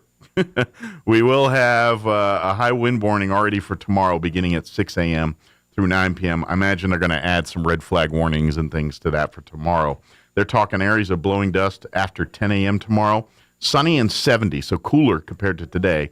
Winds will be out of the southwest early, 20 to 30 miles per hour. Later increasing 35 to 45. Could see wind gusts as high as 65 miles per hour tomorrow afternoon. For Tuesday night, we're looking at areas of blowing dust before 1 a.m. Skies will be clear otherwise with an overnight low of 32. Winds will be out of the northwest, 30 to 40 miles per hour. Gusting as high as 55 miles per hour, dropping down 10 to 20 miles per hour after midnight tomorrow night. Wednesday, sunny skies, highs in the 60s, 65 for a high, but calmer winds. Northwest winds 10 to 15 miles per hour. Thursday, sunny skies, highs back into low 70s, 71. Friday, mostly sunny and 68. And then for your Easter weekend on Saturday, partly cloudy and 76. For Easter Sunday, mostly sunny and 84. All right, it is 19 minutes after 8 o'clock. We're going to take a quick commercial break, and then Jim Tucker, Skywarm Weather Coordinator, going to join us, talk about spotter training classes, also giving us an update on the Ham Radio Club here in town as well, too. Don't go away. You're listening to Mornings with Mike Winters.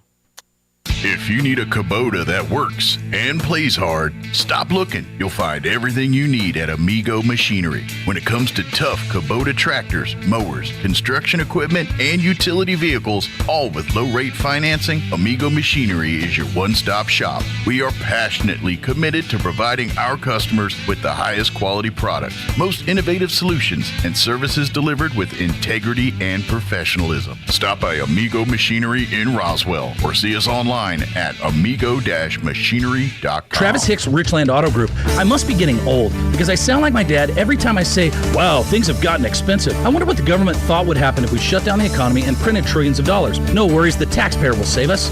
At Richland, we want to do our part to provide you relief. That's why on top of interest rates as low as 0% on select models, Richland has decided to give you free powertrain coverage for your next new or used vehicle purchase from Richland for as long as you own it. Call, drop by, or check out our website by Googling Richland Motors Roswell to get the details. Only at Richland, America. Here's a Mornings with Mike Winters fun fact. There are 293 ways to make change for $1. Try all 293 on the guy who keeps borrowing money from you. Here's Mike Winters. And good morning. It is 21 minutes after 8 o'clock, and joining us in studio this morning, talking little ham weather and weather today. Ham, radio, and weather. That's what I was trying. I think I combined them. Ham weather. It's always ham weather. Ham weather's delicious. Jim Tucker back with us. Morning, Jim. Good morning, Mike. How are you doing today? I'm doing good. Just up and at 'em and ready to go, I guess. Yeah, I imagine you've probably had a fun spring keeping, of course, with your Skywarm weather duties, just the wind and everything. It's been kind of an active spring or late winter here for us, though. It kind of has, yeah. The wind and the blowing dust is the main thing. I mean, we haven't had any real significant thunderstorms yet, so that's. But I'm sure it's coming. Yeah, but say, just wait. You don't like the weather around here? Just wait; it'll change. That's it. But here's a cool thing. If you're not familiar, Jim joins us just about at least once a year, sometimes a couple times a year. The Skywarn, basically, when you get your weather reports from the National Weather Service, and you get and you hear when there's a weather alert about tornado warnings or severe storm warnings, things like that. Well, the National Weather Service uses quite a few different ways to determine when these things are happening. Yes, they have some equipment, the science, the satellites, the radars, the Dopplers, all that stuff. But especially when you get into rural parts of the country like we live in here, they rely on eyewitness accounts. Folks looking at out at their farms and ranches, looking at the sky, looking at the clouds and seeing what they're doing and reporting back to them. Mm-hmm. So this is what we're talking about. This is a class. If you live out in the ranch, or really you don't have to, but if you live here in town and you're like, hey, I'd love to be, I love the weather. I love, even just to learn about when I see the clouds and what they're doing and what that means, that'd be good information to have. But if you'd like to pursue that more and say, hey, I'd like to actually report what I find to the National Weather Service, this is kind of the path to start doing that. But this class isn't just for that. If you just kind of want to learn the cloud patterns and do all that, this class is just as valuable to you as it would be if you're doing it to become a weather coordinator. Sure, and as like you were saying earlier, a lot of people think, well, they've got all this technology and radar and this kind of thing. What do they need spotters for? But this technology has limitations. They have, for instance, we get most of our weather data as far as clouds, precipitation, thunderstorms, things of that nature. Comes out of Cannon Air Force Base, is where that radar is located. They're in Clovis area. Clovis, yeah, and that. And the radar doesn't have a perfectly flat beam coming out. It's at a slight tilt. So it's got a few blind spots, basically. Sure. And then by the time you get the curvature of the Earth, we're over 100 miles from Cannon. So by the time the blind it gets spots here, are a little bigger. Well, yeah, you've got about I think it's about a 10,000 foot area there below the base of the radar beam that they can't see. So gotcha. So any weather that kind of literally flies under the radar here is missed, and hence our spotters are there to report that kind of information. Sure, and then you add that to the fact that we're already kind of in a radar deficit in this part of the country because we just don't have that good a coverage. Sure. And the one we do have, if it goes down, and it does go down occasionally, then where they really rely on the effect or the ground truth observations of the spotters is what I'm trying to say. So they offer these classes each year. This will be the first class that the National Weather Service is putting on in person since COVID. Yeah, so this is, and that's nice. Now, granted, don't get me wrong, they used to do them virtually online, and they're great. But, there is something to be said when you're learning material that you've never been exposed to before, and you might get a question, you want to talk to a live person, and you know what I mean? And sometimes through that virtual side, you kind of miss that element a little bit. With these classes, you're right there. Of course, Jim or any of the experts, they can when you start getting confuddled right away, you're like, wait a minute, and then they can reel you back in. So it's a huge advantage, especially for new material, stuff that may be completely foreign to you. Exactly. Yeah. And just to kind of give folks to back up and kind of give them an overview of what the Skywarn Storm Spotter program is about. It is a program that's was developed between the National Weather Service and ARIES, or amateur radio groups, and then as well as emergency management. Gotcha. So there's basically three arms of the program. One of them would be the public service agencies, fire, sheriff, state police, things of that nature. And then the second are the ham radio operators. And the third is the general public. So everybody can have a hand in this and is a valuable asset when when you know what you're looking at and you know what to report. Absolutely. And of course, when we talk, and as we're transitioning to ham, and this is kind of why it goes hand in hand here, or ham and ham a little bit here, is that communication thing, because let's face it, when we get into the rural areas of stuff, getting the word out, sometimes the technology is hampered by cell towers or satellite signals or things like that. And guess how they used to get information around before the age of the internet? Ham radio. Well, yeah, and besides that, I mean, here's the deal. Like, if, say, you've got, 20 spotters in Chaves County, and they're looking at a storm or an event, and they're reporting to the Weather Service by phone, well, that's okay. Each one is giving reports, but if you could have a central person like we do in ham radio, we run what we call a net. Sure. And we'll call a net if there's severe weather pending or forecast, usually if it's pending, but we'll call a net and we'll have our check-in. So we might have 10 or 15 hams check into that net. Gotcha. And then they're radioing their ground truth observations into us. So you get a one report out, not 27 different reports. So you can get, and basically that ham, the coordinator is the person that's taking all the reports from its spotters and giving one clear, concise report to the Weather Service. Yeah, and we're there on in a chat room with them. So that information is getting to them instantly. Gotcha. And then also, we as net controllers are looking at our radar screens, and we're giving that information back to our spotters in the field to help keep them safe and keep them out of harm's way. Yeah, because they're saying, because obviously if they're reporting something, it's like, hey, someone next block or next grid over is reporting something changing here. That's going to impact you.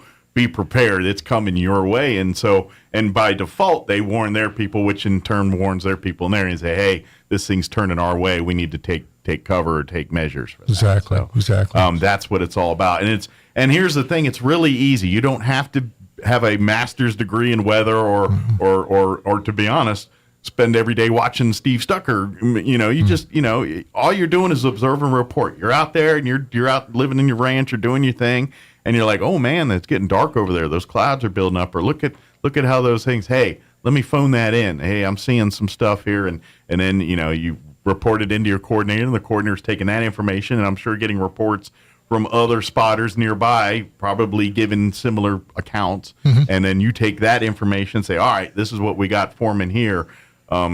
Let's see if we can do some more investigating on this one. It might turn into something that could be harmful, or vice versa. It's going to blow over and it'll dissipate in the middle of nowhere somewhere. Yeah, and just to give you kind of a little pre-warning too, if you're, if folks are interested in attending the class and learning more about severe weather and such, sometimes you'll look at these slides that they show and these pictures, and they'll point out different features of a storm and the different parts of it, and this of a supercell, say for instance, and then you'll go out in the field and you'll look and you'll say, you know what, that doesn't look anything like I saw on the slides, and you'll learn later that was one, but you just got to remember one thing: you're looking at these storms sometimes from different angles and they appear different, and then every time you go out and kind of expose yourself to them and look at them a little more, you'll say, okay, that's what they're, and you'll pick up on it. So don't get discouraged. If it's just like anything. Yeah, you're not going to take a class on an afternoon and then come out and be an expert all of a sudden. Right. It's like anything else. The more clouds you watch, the more storms you see. You'll kind of see their patterns and things and see their indicators, and then the things like you said you're learning will kind of click, even if it doesn't quite make sense at the time, and then you see it firsthand in a real world scenario, and you're like, okay, now it makes sense. Here's the difference between what I thought it was versus why it is what it is. Right, and some of it's painfully obvious, like in simple. Like if you encounter, they'll give you a list of severe criteria that they want to know about, and one of them is hailstones in excess of 1 inch per. Hailstones 1 inch in diameter or larger. Gotcha. So that's one of the criteria. So if you go outside and there's been, you've had a hailstorm go over and you see hailstones like they might be 1 inch or so in diameter, pick them up and measure them across the widest part of the biggest hailstone you can find. Okay. That's how they measured. And then you tell them, hey, I had 1 1.25 inch hail fall. It's on the ground now. It's stopped. I'm at such and such an address. And I mean, it's just that it can be that simple. Gotcha. So you don't have, if you go out and you just want to start identifying severe cloud formations, then that's fine too. But just the simplest, that's what they want to know. That data's good. Just gee whiz curiosity, the size of a ball of hail, does that indicate like how much the storm's brewing in the clouds or something? So like the bigger the hail, the more powerful it's percolating up there, or is that the theory behind it? Well, it's almost directly related to the height of the tops. My daughter and I were talking about this because I help her spot from the Fort Worth area. Sure. But I was telling her, I said, some of these storms, and I was looking up, some of them can be as high, these storm cells, as 40 to 60,000 feet high. Oh, wow. Okay. And they said it's not uncommon in the tropics to see some 75,000 feet high.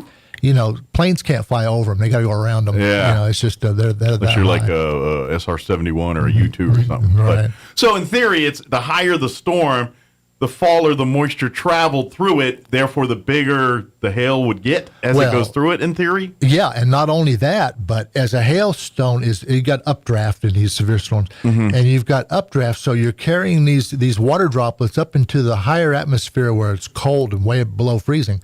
And then as they start freezing and picking up more, and then as they drop, the updraft comes and carries them again. Sometimes they'll go up and down thousands of feet. So it's not straight up, straight down. It could be a roller coaster and by for the them. time it gets down, sometimes it's bigger than your fist. And So it's kind of like a popcorn kernel rolling around up in there until it finally said it had enough and then drops, basically. Overcomes the weight of the updraft. Interesting. So it's just as much, it's physics. When the math hits the weight, it's too heavy then it's coming down, basically. So Interesting. Yeah, Again, this is with the class. Now, if you're thinking, man, I would love to do this. Now, good news is this week there are going to be 2 classes. It's going to be the 5th here, which is 2 days from now, here April 5th.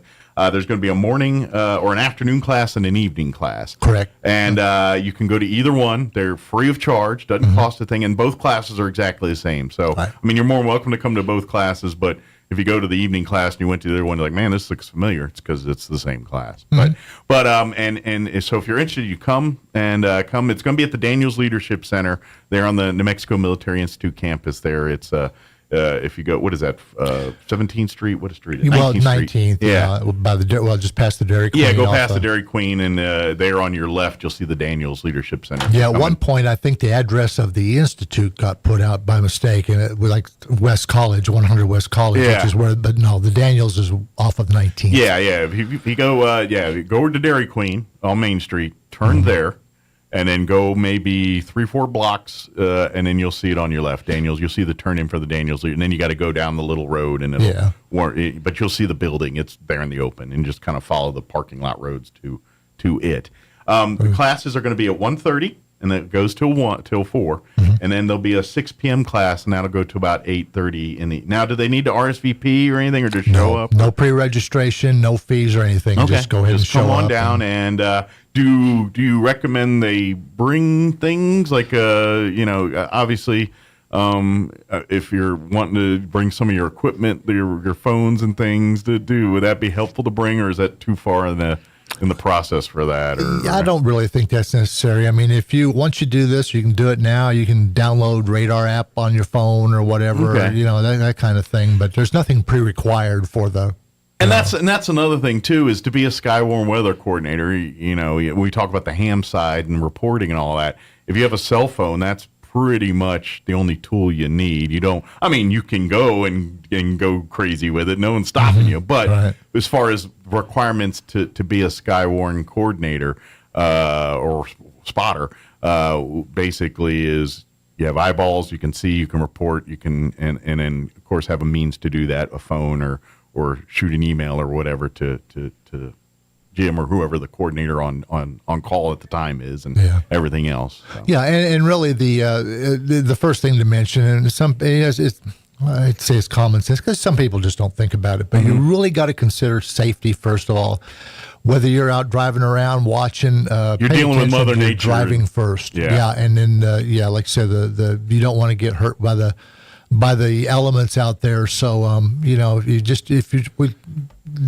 safety first, and you'll learn a lot of that in the class. Human beings have done amazing things. We've made amazing strides. Humanity. We've reached a lot of far reaches of science and math. We've got a long way to go. Yeah. But one thing we have not found a way to defeat is Mother Nature. And I got a feeling that is something we will never achieve, because just when you think you have her figured out, she throws a curveball on you. Yeah, you got that right. That's for darn sure.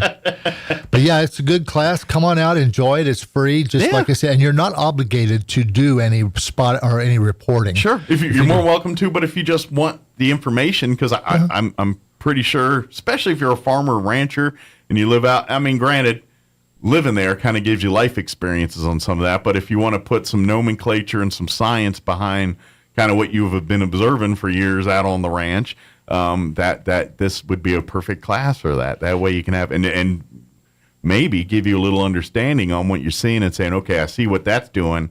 now I know what's going to do next because of what I'm seeing. And that's really what this class will, if nothing else, will give you a sense of information. So when these storms do roll through our area, know how to prepare for them, even if you don't want to be a spotter and all that, but just for your own personal, that's coming, I better take some precautions here. Yeah. And this class would be perfect for that. So I think anybody that lives here, it's a beneficial class because you live here, you're going to have to deal with weather, regardless of if you're a farmer and rancher or you just live in town and work indoors all day. It doesn't matter.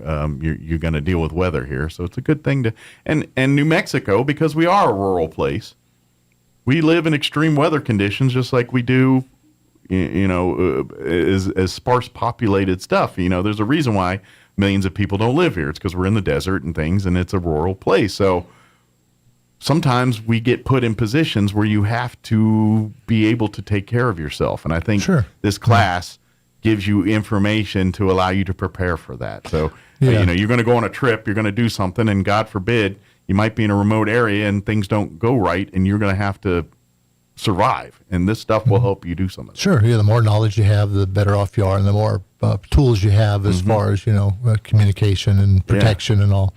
Yeah, absolutely.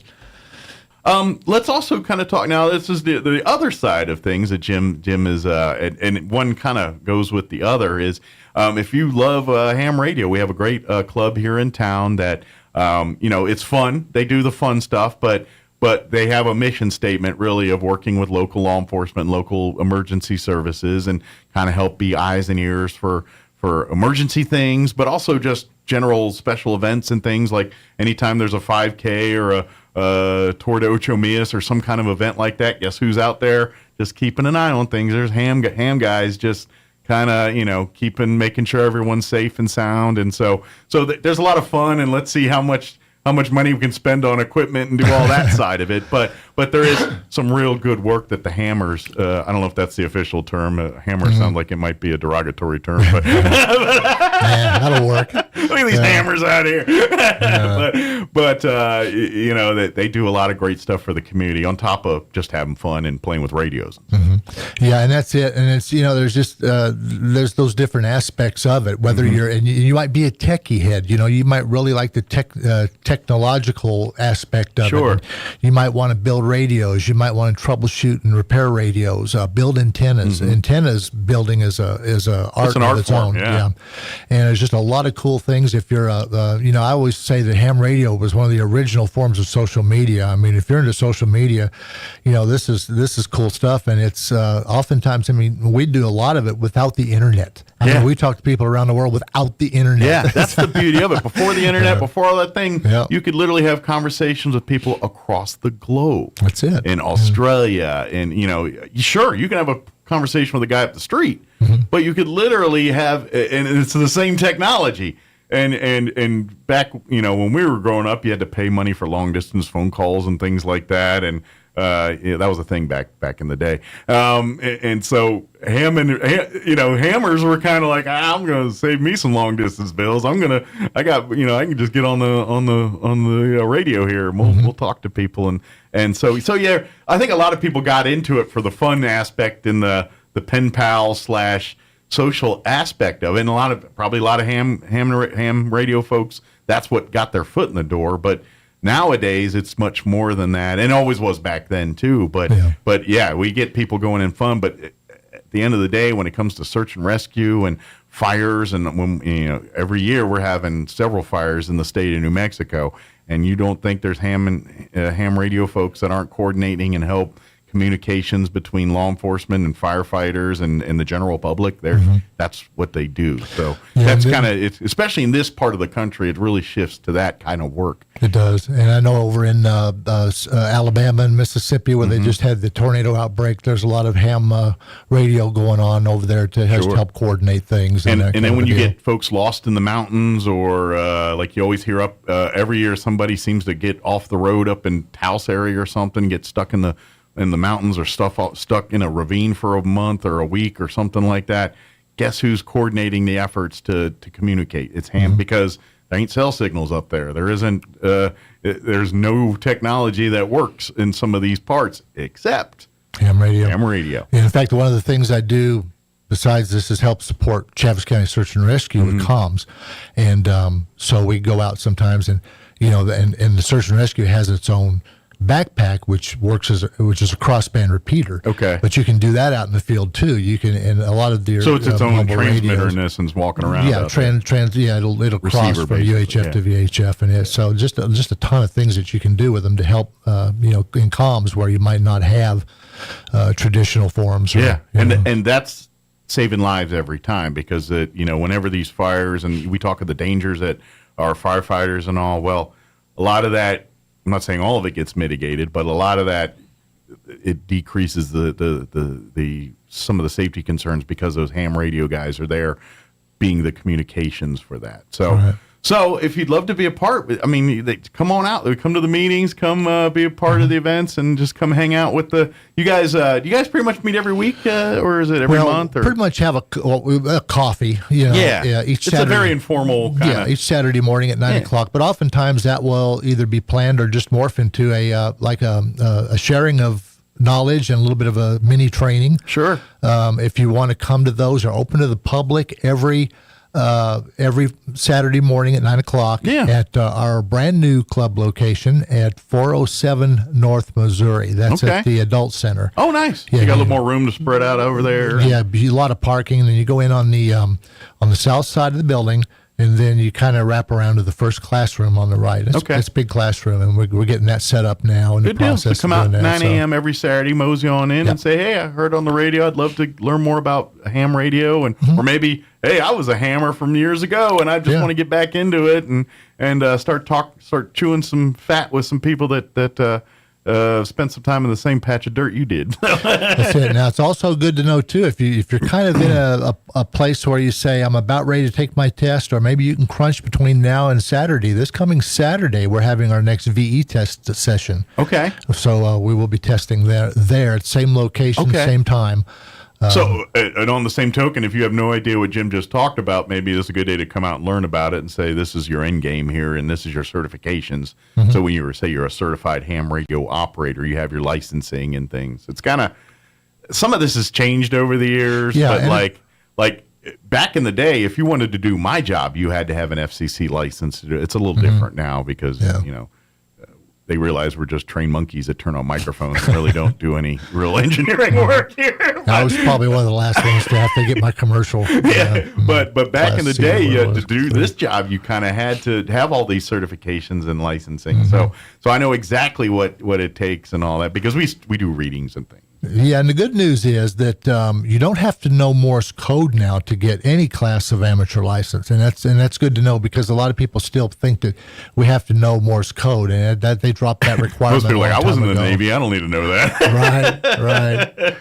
Yeah, but it's and the fee now has gone up to $35. Okay. Which and then the GMRS fee came down to $35, so they're both $35 now. But excellent. So if you want, come out. Again, it'll be the 5th here, which today's the 3rd, right? So Wednesday, is it Wednesday? Yeah. Yes, Wednesday. I got to get my days. Skywarn, yeah. Yeah, for the class, again, come out either at 1:30 or at 6 p.m. this Wednesday, April 5th at the Daniels Leadership Center, which is West 19th, 298 West 19th. Can't miss it. It's kind of, you see the driving range and all that stuff on the 19th. If you're coming from Main Street, it'd be on your right. Just look on the left. You'll see the Daniels Leadership Center and all that. Right, and then if folks would like to go to our website at PecosValleyARC.com for Amateur Radio Club, PecosValleyARC.com. I've got links on that homepage. The Skywarn one, I just changed it. That's a video that it talks about how we do our Skywarn net controlling for the ham radios here in Chaves County. And then the other one, no, I take that back. Anyway, just click on them and you'll see information. One of them takes you right to the National Weather Service. I think it's a Skywarn one. Takes you to the National Weather Service's page on the Skywarn program and explains how the thing works. The whole thing works as an overview. Oh, nice. And then on our news and events page, that's where we talk about these specific time and dates if anybody missed it. So. Okay. So that's a good way to kind of stay up to date. But if you come out Wednesday to classes, and then if you have questions about the meeting Saturday for the ham radio, Jim can answer all those questions for you too. If you want to get your certifications, or if you're just like, hey, I just want to kind of get my foot in the door here. What do I got to do? And he'll be able to talk all about that. And I'm guessing this is one of these hobbies or activities that you can get in for a penny and stay that way if you choose, or you can get in for £1, and then you're going to keep the sky's the limit. keep spending the rest of your extra income buying equipment and updating, depending how much you got bit with the bug there. So right, and here's a real important. Do we have time to go into the event here a little bit? We do have a really important event coming up on April 15th. Okay, here in a couple weeks. Yes, and it is we call it it's the second annual Alien City Ham Fest. Okay. Yeah, and this is kind of a big swap meet event for ham radio. And it's going to take place at Beginnings, which is at 3908 Southeast Main. Okay. Okay, it's like across from the bowling alley, just past Brasher that way on the right. Yeah. And this is a really big event. This is our second annual one. We'll be giving door prizes away. Okay. Again, there's a link on the Pecos Valley ARC website to go to it. It's Alien City Ham Do they Fest. need to pre-register or just come on out? They can. They Okay. can go ahead and buy. This is going to be the first year that we're selling tickets and chances and door the door entry and all that kind of make thing it a formal online. event kind of thing. Okay. Right. So if you go on there, you can purchase through PayPal or your debit or credit card. Okay. And buy those in advance. And for the grand prize, now let me just say this too: you don't have to be a ham radio operator to win these prizes. We're not going to say, "Oh, show me your license." You know what I'm saying?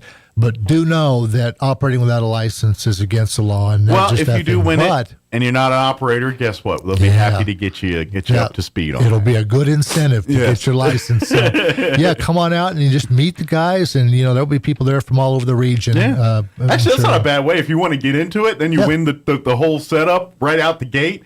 And so you're learning with your stuff right from the get-go. That's not a bad way to get into it. Yeah, and if you don't win something, you might find something there that someone has for sale, at a good price. Absolutely. And they can walk you through some stuff, and you might so it's a good way to learn if you're just wanting to get into the hobby, or at least just look at it. You don't have to. And that's just it. I mean, yes, we talk about the function side of it and the importance of it, and it is all of those things. But at the end of the day, sometimes it's just a lot of fun. It's just fun where you get to come and kind of open your world up a little bit, meet people from around the world that are different from you. But here's the thing: you all share one common thing, the ham radio. And that's your common ground. And so you get there and you talk about that, and then you learn about their culture, their lives, and their, and then you find out that those people living across the pond live kind of like you a little bit in many ways, shape, and forms. It's not that much different than what you do. Right. Sure, the weather might be different, or some of the events they do are different, but the goals, the dreams, the things that they're into, basically all the same. Yeah, you find out they're just like you. We're just we are. We're and all that's the same. fun part of ham radio to me, is you really it makes the world a much smaller place sometimes. It does. It really does. And but my mind was going off. I will say this though, while I'm thinking of where I was going with that. But it's like you were talking earlier, and I know only people on the internet can see this, but this is a handheld radio. Okay. And it's AM, FM, and it's digital. Okay. But so it's typically line of sight. But now we have the technology, like we were talking through the through digital and through the internet. I can talk on here to anybody, pretty much anywhere in the world that has a repeater or a hotspot, we call it. They can access the internet, and a lot of repeaters do. And I can go on here to different talk groups and talk to people around the world, or I can talk to people locally. That's amazing technology. It really is. It's because I think back when I was a kid, and you had something like that, and it was a little walkie-talkie that you maybe got. Maybe the good ones a few hundred yards. You know what I mean? And nowadays, like you said, they're literally the sky's the limit on these things. Is you get the repeaters and things, you could talk to anyone on the planet with them, and that's pretty cool. So I like that. And that's what ham. And basically, this is the evolution of ham radio. When we talk about back in the day, the person down in the basement with all the pounds and pounds of equipment and all that. Now they can do it all on something that's held in their hand. Exactly, that's impressive. And so, and to be honest, I think it makes ham radio available to everybody, because let's face it, 30 years ago, it's a niche thing where at least you had the time and the money and the know-how to invest all that effort into it. You're not going to be a ham radio. Now you got a phone and an interest, you can be a ham radio guy pretty much, or at least get your foot in the door. That's the great part about it. Yeah, so just like whatever your reason, come on out. And again, I just kind of want to go over this Saturday is the VE testing. If you think you're ready to test, or just come out 9 and a.m. see. Or 9 a.m. at 407 North Missouri at the Adult Center. Adult Center, right? And then also April 15th, that's our big Alien City Ham Fest. That's on a Saturday, of course. Yeah. Come on out and see us. Now, deadline for the online sales for tickets and such is April 10th. Okay, so you got till next week here to get that done. I think 10th's next week. So. Exactly, yeah, to go ahead and come on out. And you do need to be present to win the grand prize. And that grand prize is that's about $1,000 radio. I was about to say, it's probably a chunk of change for that thing. Yeah, the IC 7300. That is like, they do have a successor to it now, but that is still one of the most popular radios, in the ham radio. Put it this way, if you're just getting into the hobby, you're ahead of the game. yeah, you're set except for an antenna. You just got a Ferrari to start out with. Exactly, and then the second hand, or the four door prize drawings are nothing to sneeze at either. Those are ICOM FT65Rs. Okay, and they're an analog handheld, tried and proven. They've been around a while, and they're good radio. They're good deal. radio, Something that would just be handy for everyone to keep on their person. Sure, and you don't have to be present to win those. You just buy the tickets. Just get it, and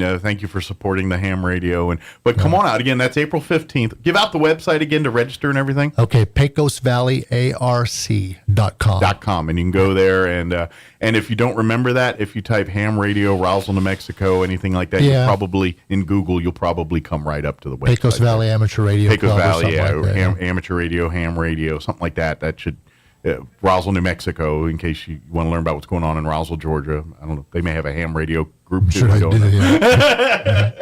then don't forget our spotter training classes for folks that are interested in becoming a Skywarn weather spotter are going to be happening April 5th, this Wednesday, 1:30 and 6 p.m. 2 separate classes, both exactly the same. You can go to one or the other. They're free of charge, no pre-registration, just show up at the Daniels Leadership Center, 1:30 or 6 p.m. this Wednesday, and come out and learn all the information it takes to be a Skywarn weather spotter here.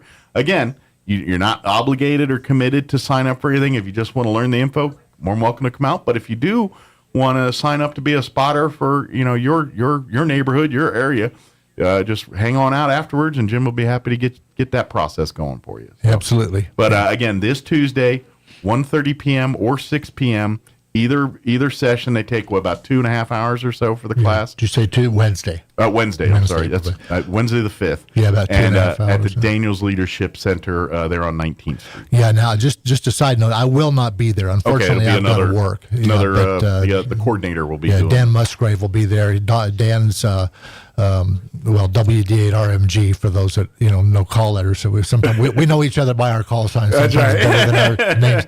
But Dan Musgrave will be there kind of getting things kicked off, and he's done a lot of good work with the cadets at the Institute, and he'll be able to help you and direct you in the right way. He's old hat over there. Oh, yeah. Very good. Well, Jim, as always, appreciate the visit. We'll see you next time here. And even if we do, that'd be cool if we did some kind of, something demo, showing something. That'd be kind of fun one day. Maybe one of these, we do a little ham radioing on the radio one time and just see what you come up with. Yeah. That could be a crapshoot, but it could be kind of fun too. I was going to say, we can, probably turn it on right now. Find somebody if you got time. But we'll do that another time. Are they pretty family friendly on that thing? Is there a code of conduct on that they do? Yeah, what I'm not sure, honestly, is if we could hit a repeater from in here or not. That would be the... these walls are pretty thick in this building. So, matter of fact, we had to shoot radios up to the roof just to get a radio signal in this room to something you could hear. So, I'll bet. Let's just give it all I'm getting may play with your system a little bit. It's got a bad ground in it. KB0QNW listing 31350. Yeah, I just put my call out on the statewide chat channel on digital. So we'll see if anybody. I got into the repeater. So there was enough signal to get there, huh? No, well, there's just nobody listening. I could go to worldwide, or let's see. What am I doing right here? Real quickly here, I'll just see what they get. You never know. Why not? Here's worldwide. Okay. This is KB0QNW, Roswell, New Mexico, USA. I can usually count on my UK friends or UK people to come back. Let's see. Well, this morning there's an ID that came up.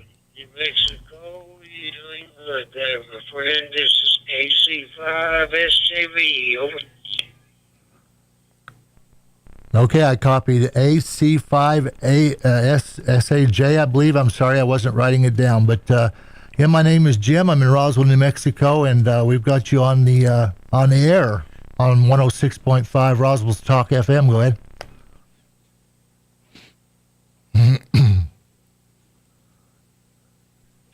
Sounds American. Thank you there. It's KC5SJV. Over. Okay, yeah, I copied. Excuse me. Your suffix is SJV. Now, I do not have all my data up on my screen. Where are you coming to us from today?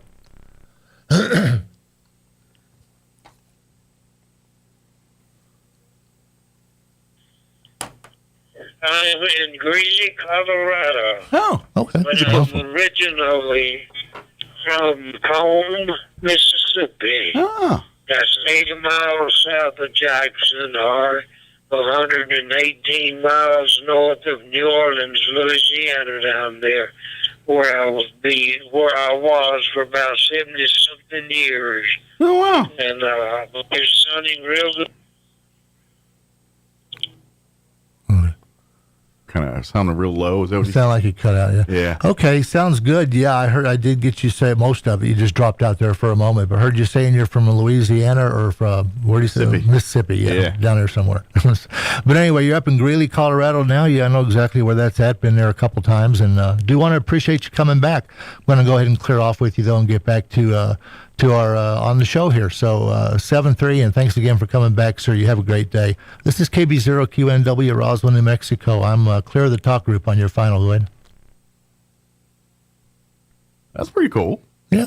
Just met a guy from Colorado or from Mississippi, right off. Just Thank you very much for those words. And the QSO there, I really appreciate it. It's a pleasure talking with you. Pleasure on this end. And hope you have a good day, and thank you again. I'd love to talk with you later. I'm starting to break up a little bit. A little bit. KC5SJV. Cool. Yeah, so, I mean, it's, yeah, just cool stuff. And then I guess later on, if you wanted to, like, you go back, look for him later, and next thing you know, you got a friend out in Colorado. That's pretty cool. Yeah, exactly. So excellent. Well, Jim, thank you very much for that. Well, that was cool. That was kind of fun. Well, maybe we'll do a session just playing with that one day and see what we come up with. That'd be kind of fun. Oh, yeah. But we'll see you here next time, okay? Okay, sounds good, Mike. Thanks for having me on and getting the word out. Anytime. Oh, there he is. Yeah. He's found someone else. All right. It's 9 o'clock. You're listening to 106.5 Roswell's Talk FM, KEND, Roswell, New Mexico. We'll be back on the other side of news. Don't go away. News this hour from townhall.com. I'm Rich Thomason. Security is tight in Manhattan for former President Trump's historic court appearance tomorrow. White House correspondent Greg Clugston in New York. Police here have placed metal barriers around Trump Tower and blocked roads near Manhattan Criminal Courthouse. Even as officials brace for possible protests, the NYPD said there were no credible threats to the city. It also said that officers have been placed on alert and the department remains ready to respond as needed. The former president is due to be arraigned at the courthouse Tuesday afternoon. Greg Clugston, New York. Of his indictment, Mr. Trump says we are now officially a third world country, adding that no president in the history of our country has been subjected to such vicious and disgusting attacks. On the heels of Friday's deadly and destructive storms, the Midwest and the South could see more severe weather this week. Forecasters especially concerned about what tomorrow could bring. Arkansas Governor Sarah Huckabee Sanders has declared a state of emergency. We have activated the National Guard in the hardest hit areas of the state. We've got 40 plus members on the ground here that will be aiding in that, as well as volunteers coming in from all over, and that'll be one of the top priorities ahead of Tuesday, is making sure we address that as best we can. The audio from KAIT-TV. Friday's storms killed at least 32 people across 11 states. 5 of the fatalities were in Arkansas, where the small town of Wynne was devastated by the storm. Tomorrow is the day that NATO will welcome Finland as a member. Secretary General Jan Stoltenberg says Finland will officially join the Western Military Alliance as its 31st member in a ceremony to be held tomorrow. On Wall Street, the Dow is up 198 points, while the Nasdaq is down 106 points. More on these stories at townhall.com. Here's an important message from the Diabetes Solution Center. Do you like pricking your fingers to test your blood sugar levels? No one does, but it's important to maintain your health. And now, by wearing a small remote device called a continuous glucose monitor, or CGM, you don't need to prick your fingers anymore. It's easy to use and helps you make more accurate diabetes treatment decisions. If you are testing your blood sugar 3 or more times daily, injecting insulin, or using an insulin pump, call the Diabetes Solution Center right now. And if you have Medicare or most major insurance coverage, you may be able to get a new CGM at little to no out-of-pocket cost. Shipping is free, and we'll even bill your insurance company for you. If you are testing your blood sugar 3 or more times daily, injecting insulin, or using an insulin pump, call the Diabetes Solution Center right now to learn how to end the painful finger sticks and get your own continuous glucose monitor, or CGM, at little to no out-of-pocket cost. One of the most prominent Indigenous leaders of the past century in Australia has died. His name meant sacred rock that stands against time, and he spent a lifetime fighting for Indigenous land rights and recognition here in Australia. He challenged powerful mining companies. He negotiated with them for the benefit of Indigenous people. Safe to say the passing of Yunupingu at the age of 74 will bring about a huge amount of sadness around the country, and people are saying, many of them, that he will have a lasting legacy, and that legacy being one of hope. The BBC's Phil Mercer in Sydney. Poland's presidential office announcing that Ukrainian President Volodymyr Zelensky will pay a visit to Warsaw this week. The visit scheduled for Wednesday. It will begin with talks between Zelensky and his Polish counterpart. News and analysis, townhall.com. British travelers having to queue up as they try to cross the English Channel. England's Port of Dover blamed delays on bad weather, heavy traffic, and processing delays by French authorities. Most schools in Britain are beginning a 2-week spring vacation, and travelers are facing long lines of buses, cars, and trucks.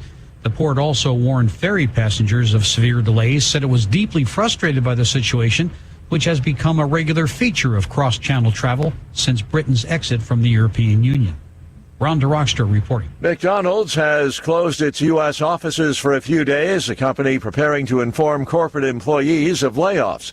The Wall Street Journal cites an internal email from the Chicago-based fast food giant saying that U.S. staff and some corporate employees overseas should work from home, while the company notifies people of their job status.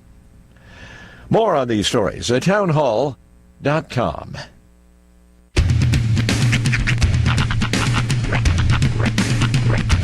What in the wide, wide world of sports is going on here? I promise you, whatever scum did this, not one man in this force will rest for 1 minute until he's behind bars. Now let's grab a bite to eat. Yeah, come on. I feel the hot wind on my shoulder and the touch of a world that is older. I hit the switch and check the number. I leave it on and then I slumber. I hear the rhythm ringing through it. Flamenco guitar and cumbia music. I hear the talking of the DJ. The tabloid said, what does he say? I'm on a Mexican radio. I'm on a Mexican radio. Broadcasting live from high atop the J.P. White Building in downtown Roswell, New Mexico. It's Mornings with Mike Winters on 106.5 Roswell's Talk FM. Is that what I sound like when I talk? Now, here's your host, Mike Winters.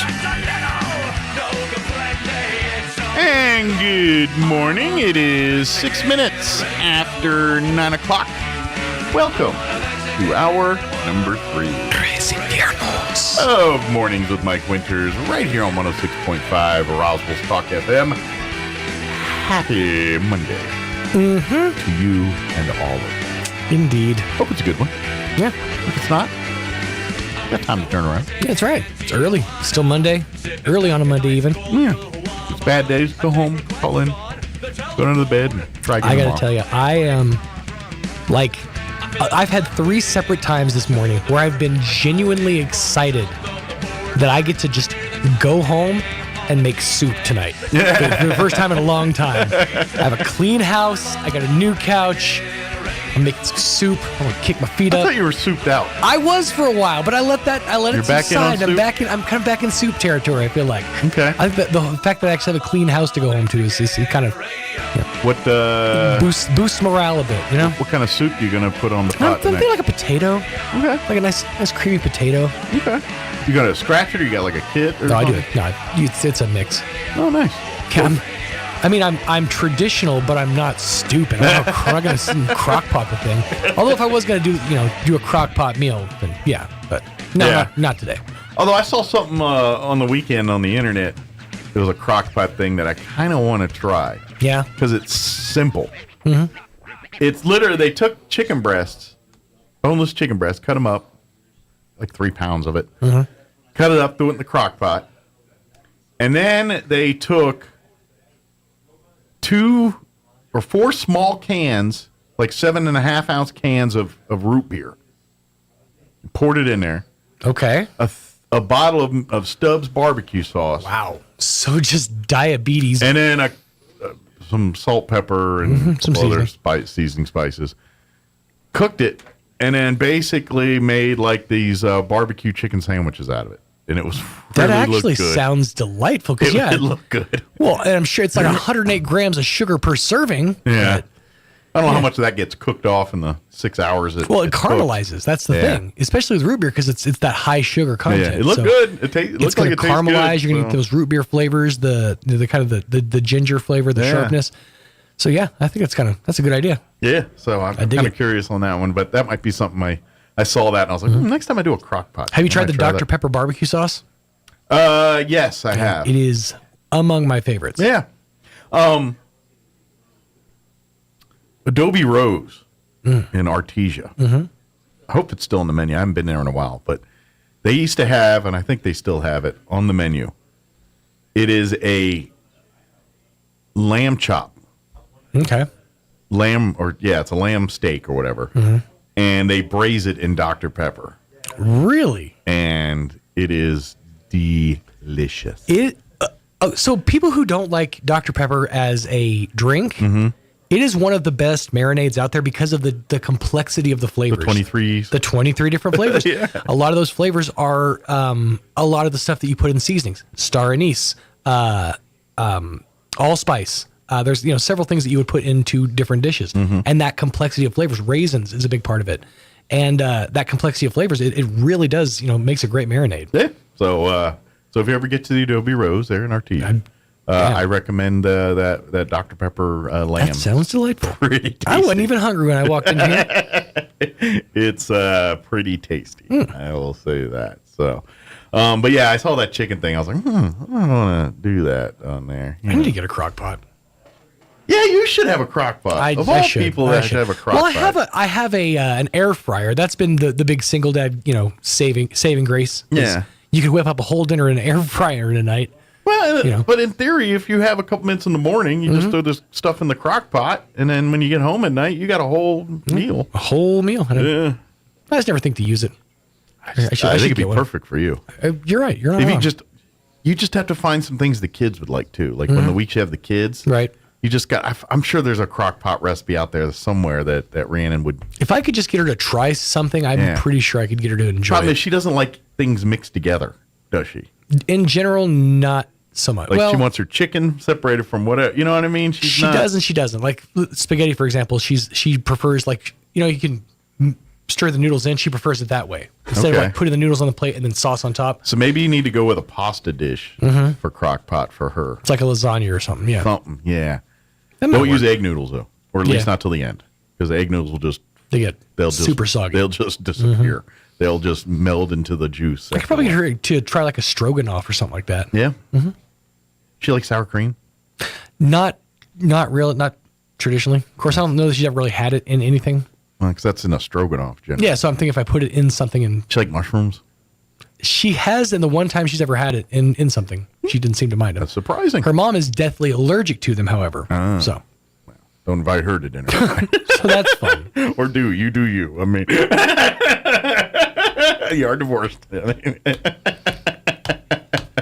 Give me any ideas, man. Give me any ideas. I will not. Hey, be don't you have a guest this hour? Should get to that, right? Right? Guests. Like, why are you twitching like that, Sean? Power Dr. Pepper. No reason. You know what I did? I'm really into.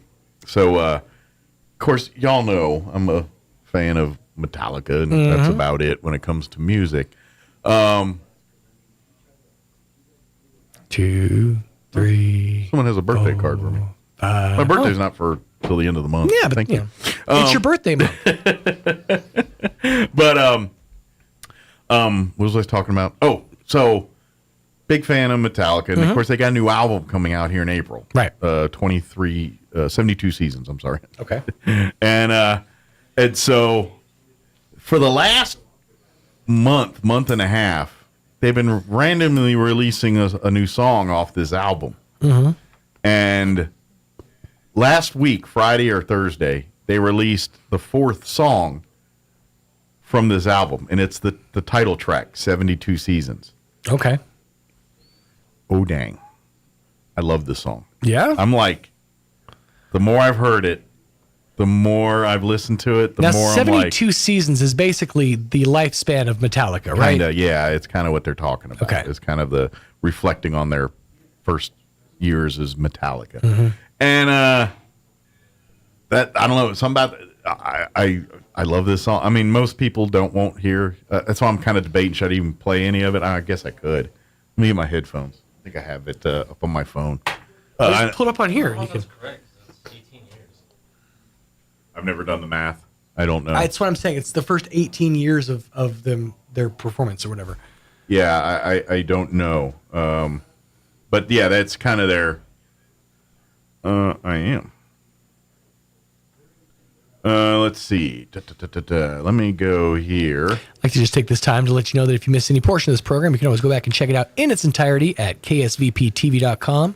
After the show, Roy will have these interviews pieced together for you, so you can check those out at your leisure on our Facebook page and our YouTube page. This is a 7.5-minute song, so I'm not playing the whole song. Right. Just give us a taste. A little taste of it. We'll taste. A little sample. I can't hear you now, Roy. He said copyright strike. We're going to get struck with. Yeah, we're going to get hammered. Mandatory Metallica Monday. 106.5 Roswell's Rock Radio. It's not sounding that good in my headphones. Sounds great in mine.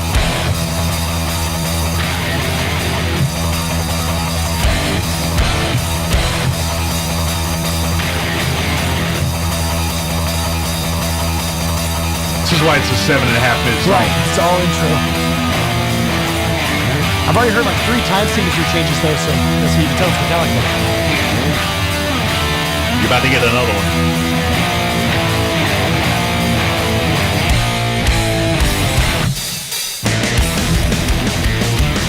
Nice. These guys are in their 60s, by the way. Just want to point that out. There's a time change in this song that I really dig. I'll see if I can get to that part. There's another one. I gotta be honest, I don't know. I gotta be careful. I don't know if the lyrics have. I haven't listened. I don't remember hearing any, but I don't remember. So I apologize if one slips out. I don't think so, though.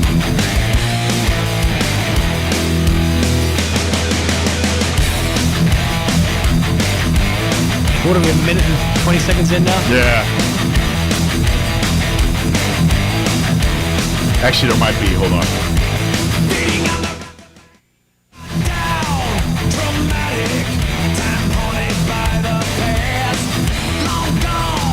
still sound exactly the same. It's mind-blowing. Pretty good, huh? It really is. I like when they do this shift here. I think it's in this one.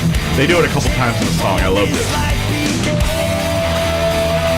Yeah, this is the start of the change. Right there. Yep.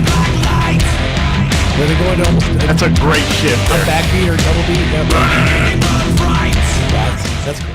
It's a good song. I dig that. That's a great song. That's really cool. 72 seasons. Yeah. Nice. And it's coming out here soon. That's just a 10 right there. I love that. So, yes, that's what I'm into right now is that song.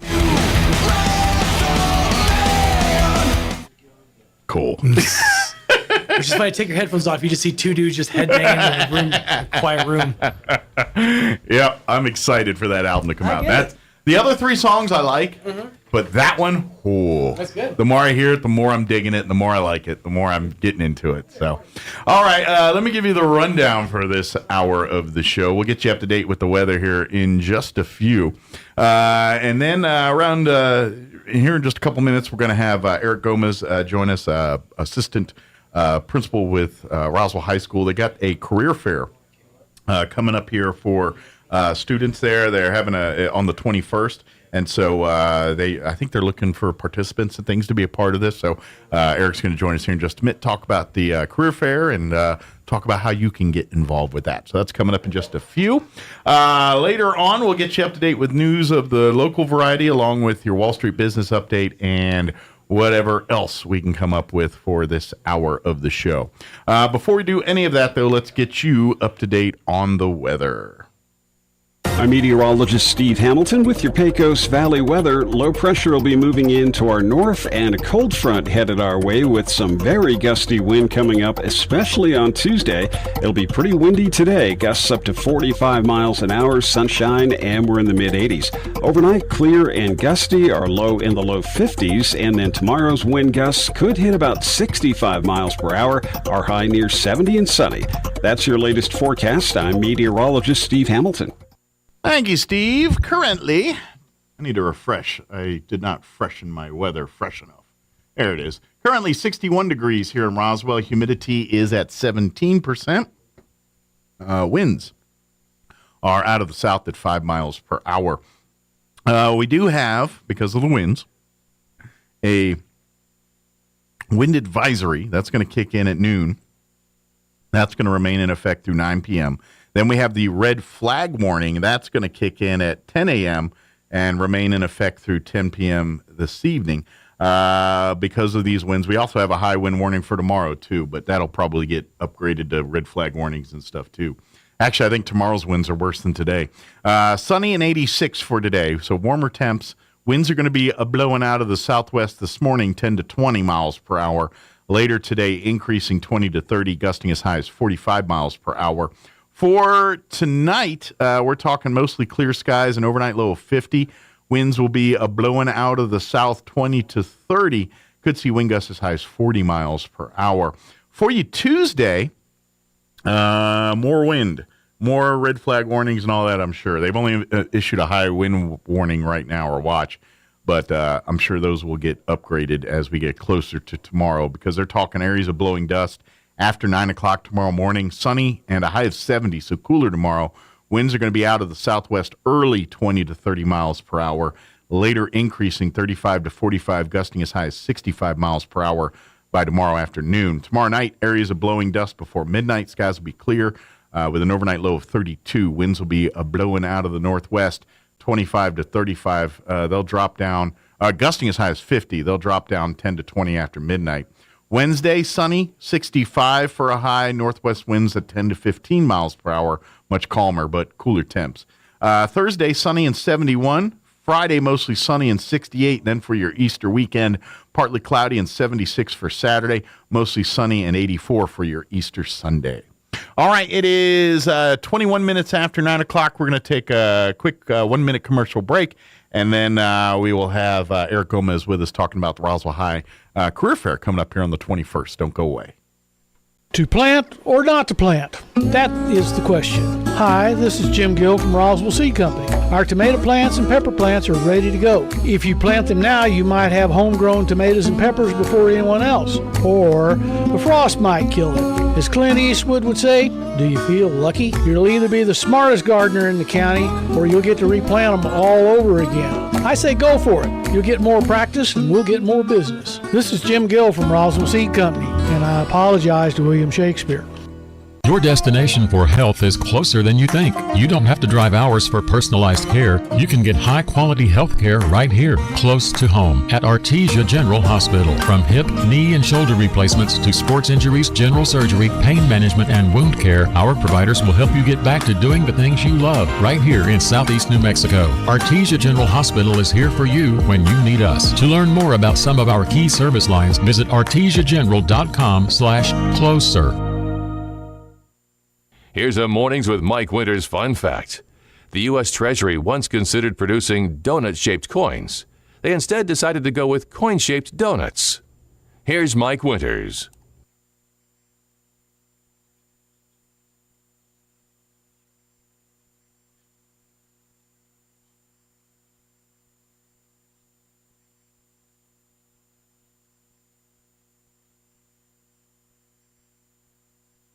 And good morning. It is 22 minutes after 9 o'clock, and joining us in studio this morning from Roswell High School, of course, assistant principal, vice principal. What's the official term? Same, either one. Assistant vice principal, because he was like, I thought it was vice principal. I was like, I don't know. They're kind of the same, aren't they? The assistant vice principal. Eric Gomez with us, and also guidance counselor, school counselor there, David Valenzuela as well. Good morning, gentlemen. Good morning. Good morning. How's life at the school this morning? Oh, it's going fantastic. Yeah. Kids were probably, it's Monday, so they're probably a little bleary coming in. Yeah, slow it is a Monday, but it's a short week. They get Friday off. Friday's That's true. Friday, Easter weekend, yeah. So we're trying to get all our seniors ready. Graduation's just around the corner. I know. We're talking. It just seems like just yesterday kids were getting back into the school, and we were all happy that life is kind of like normal now compared to the last 3 years of school. Right. And so, but now these kids are going to be walking across the stage here in just a few short months.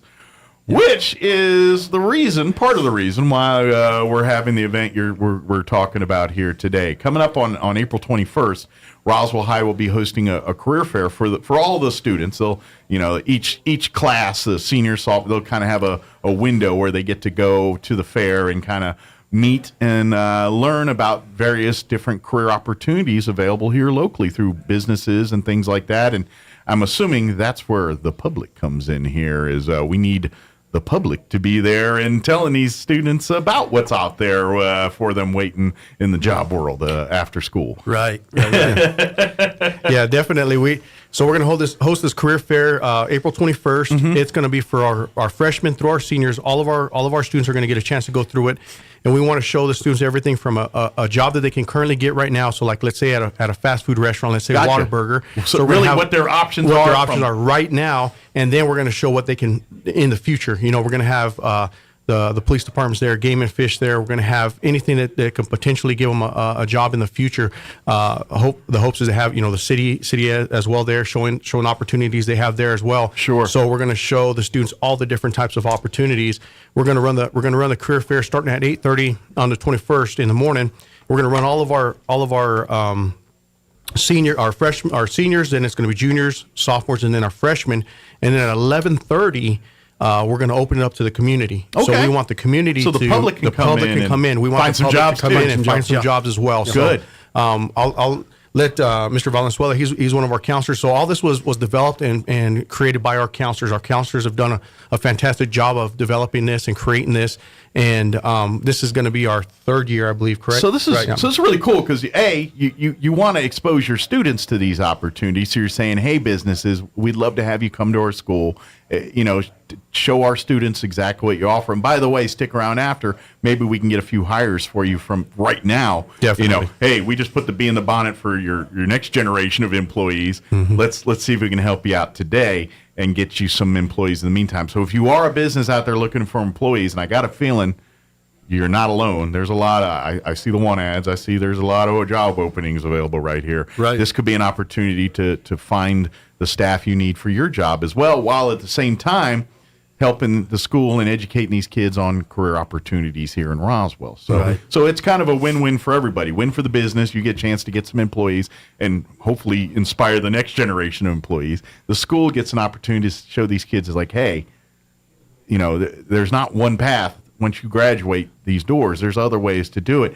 And a part that I think a lot of us learn as an adult is because, let's face it, when you're 18, you're ready to tackle the world. You want to do it your way, and you're like, you know, listen to parents, listen to things like, yeah, you know, we've given them the sage advice. If you tried it this way, you might have a little less, but, you know, they don't want to hear that. I get that. Yeah. And so with some of these jobs, when they say, I want to go, and then they realize, oh, man, yeah, I'm in my foot in the door, but I'm kind of I'm stymied at a certain level here. And now you're like, well, guess what? Through this, there's career opportunities. Now you're in the job. Now we can show you some of the, once you're there and locked in, some extra educational opportunities so you can go from employee to management in said career, you know, and that's what I love about this. It's like, okay, I get it. You don't want to go to college right now, but how you feel 10 years from now will not be the same in how you feel today. Right. So let's set the table for you. So whatever you feel like 10 years from now, you still have options. And that's what I think this career fair is really good at, even for everybody, because we always have that, go to college, you get your thing, go be a lawyer. You know what I mean? And most kids don't respond that way. It's not, you know, I didn't. And, you know, here I am as a DJ. You know, and the other thing that we're doing is we're trying to have employers that we have 11 CTE pathways at Roswell High School. So a CTE pathway is a career technical education pathway where that student can start in, and they get an introductory course, they get a middle level course, which makes them a concentrator, and then they get that completion course, which we get them some certifications and hopefully some dual credit with it as well. That makes them a completer. So we have, you know, some of our programs. We've got culinary arts, we've got welding, we've got automotive technology, and our goal is to have these careers there. So that way, as these students are going through these CTE pathways, they're gaining these skills. So that way, they can be exposed to the industry and get employment. And the thing that's cool about it is, like you said, it gives them that path. Like you said, culinary arts. Let's face it.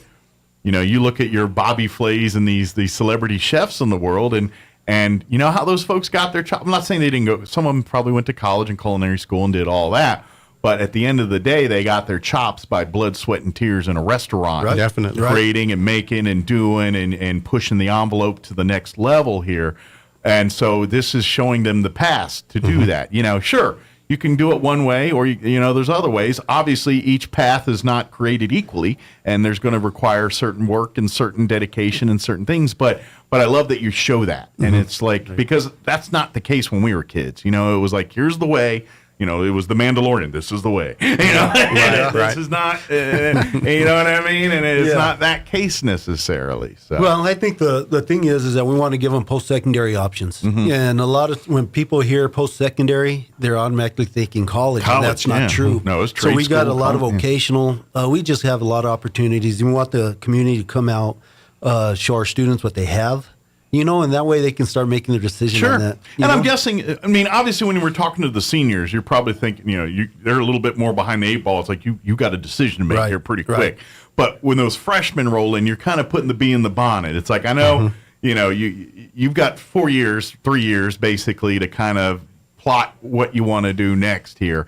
Here's options, you know, okay, maybe college isn't sounding like your mo thing, but maybe you want to get into air conditioning and stuff. So let's go to a trade school. Let's learn that, or let's lock you in with a business that might pay for this stuff and send you in if you're willing to go in at entry level and be an apprentice and learn the ropes that way. They're going to pay for all your schooling probably after that, but there's different ways to do all that. And this is what this shows them that and says it's not, all right, get your FAFSA forms filled out. Let's get your applications in. And, you know, we got a deadline of March so-and-so to get these in. You know, that's one way, but that's not the way. And I think that's what I love about this. So what we need is probably volunteers, businesses that would like to come see you guys and present to the students and then hang out and hopefully hire a person or two afterwards here on the 21st. Definitely. Good deal. And then they could go ahead and contact, we have it on our flyer. On our webpage at Roswell High. But Amber Marujo is our lead counselor, and she's the one that's going to be taking all the information in. She'll be scheduling them, and then we'll put the tables together there. So if anybody in the community or any local businesses do want to participate, please get a hold of Amber Marujo. And she's another the sooner counselor. than, because we got a few weeks before the event, and Right. obviously they've got schedules to make sure everyone's got enough time to present and enough time to get everyone in front of you and all that. Right, So- definitely. We have a deadline. What's our deadline, David? Our deadline's a week before, so on the 14th. Okay, so Yeah. you got here about you got about 10 days. To About get 10 that days. done. 10 days, yeah. Get it done here in turn. Just call Roswell High, and if need be, just call Roswell High. And say, I heard him talking about the career fair and the expo. Can you put me in touch? Definitely, and with just say, hey, I need to speak with one of the counselors about it, or they're welcome to give me a call. Say, hey, I need to speak with Mr. Gomez, assistant principal, Yeah. and we'll get you definitely. Trust a table. me, reach out. If you're a business, especially if you're a local business and you're looking to make these connections and things, this is the school district, the college, they're all working hard to try to work with our employees and employers in town to try to bridge that gap between formal education and careers, and making that where we're giving students options and saying, there's what are you into? Are you a creative type? Well, here's options for you. Are you a hands-on, get your hands in the dirt type? Well, here's options for you. Are you no, I'm a book learner. I'd rather be reading books and doing, okay, well, let's talk the traditional college path for you. And, that's your thing. Or you're an athlete. Okay, well, let's see how college can help you there too.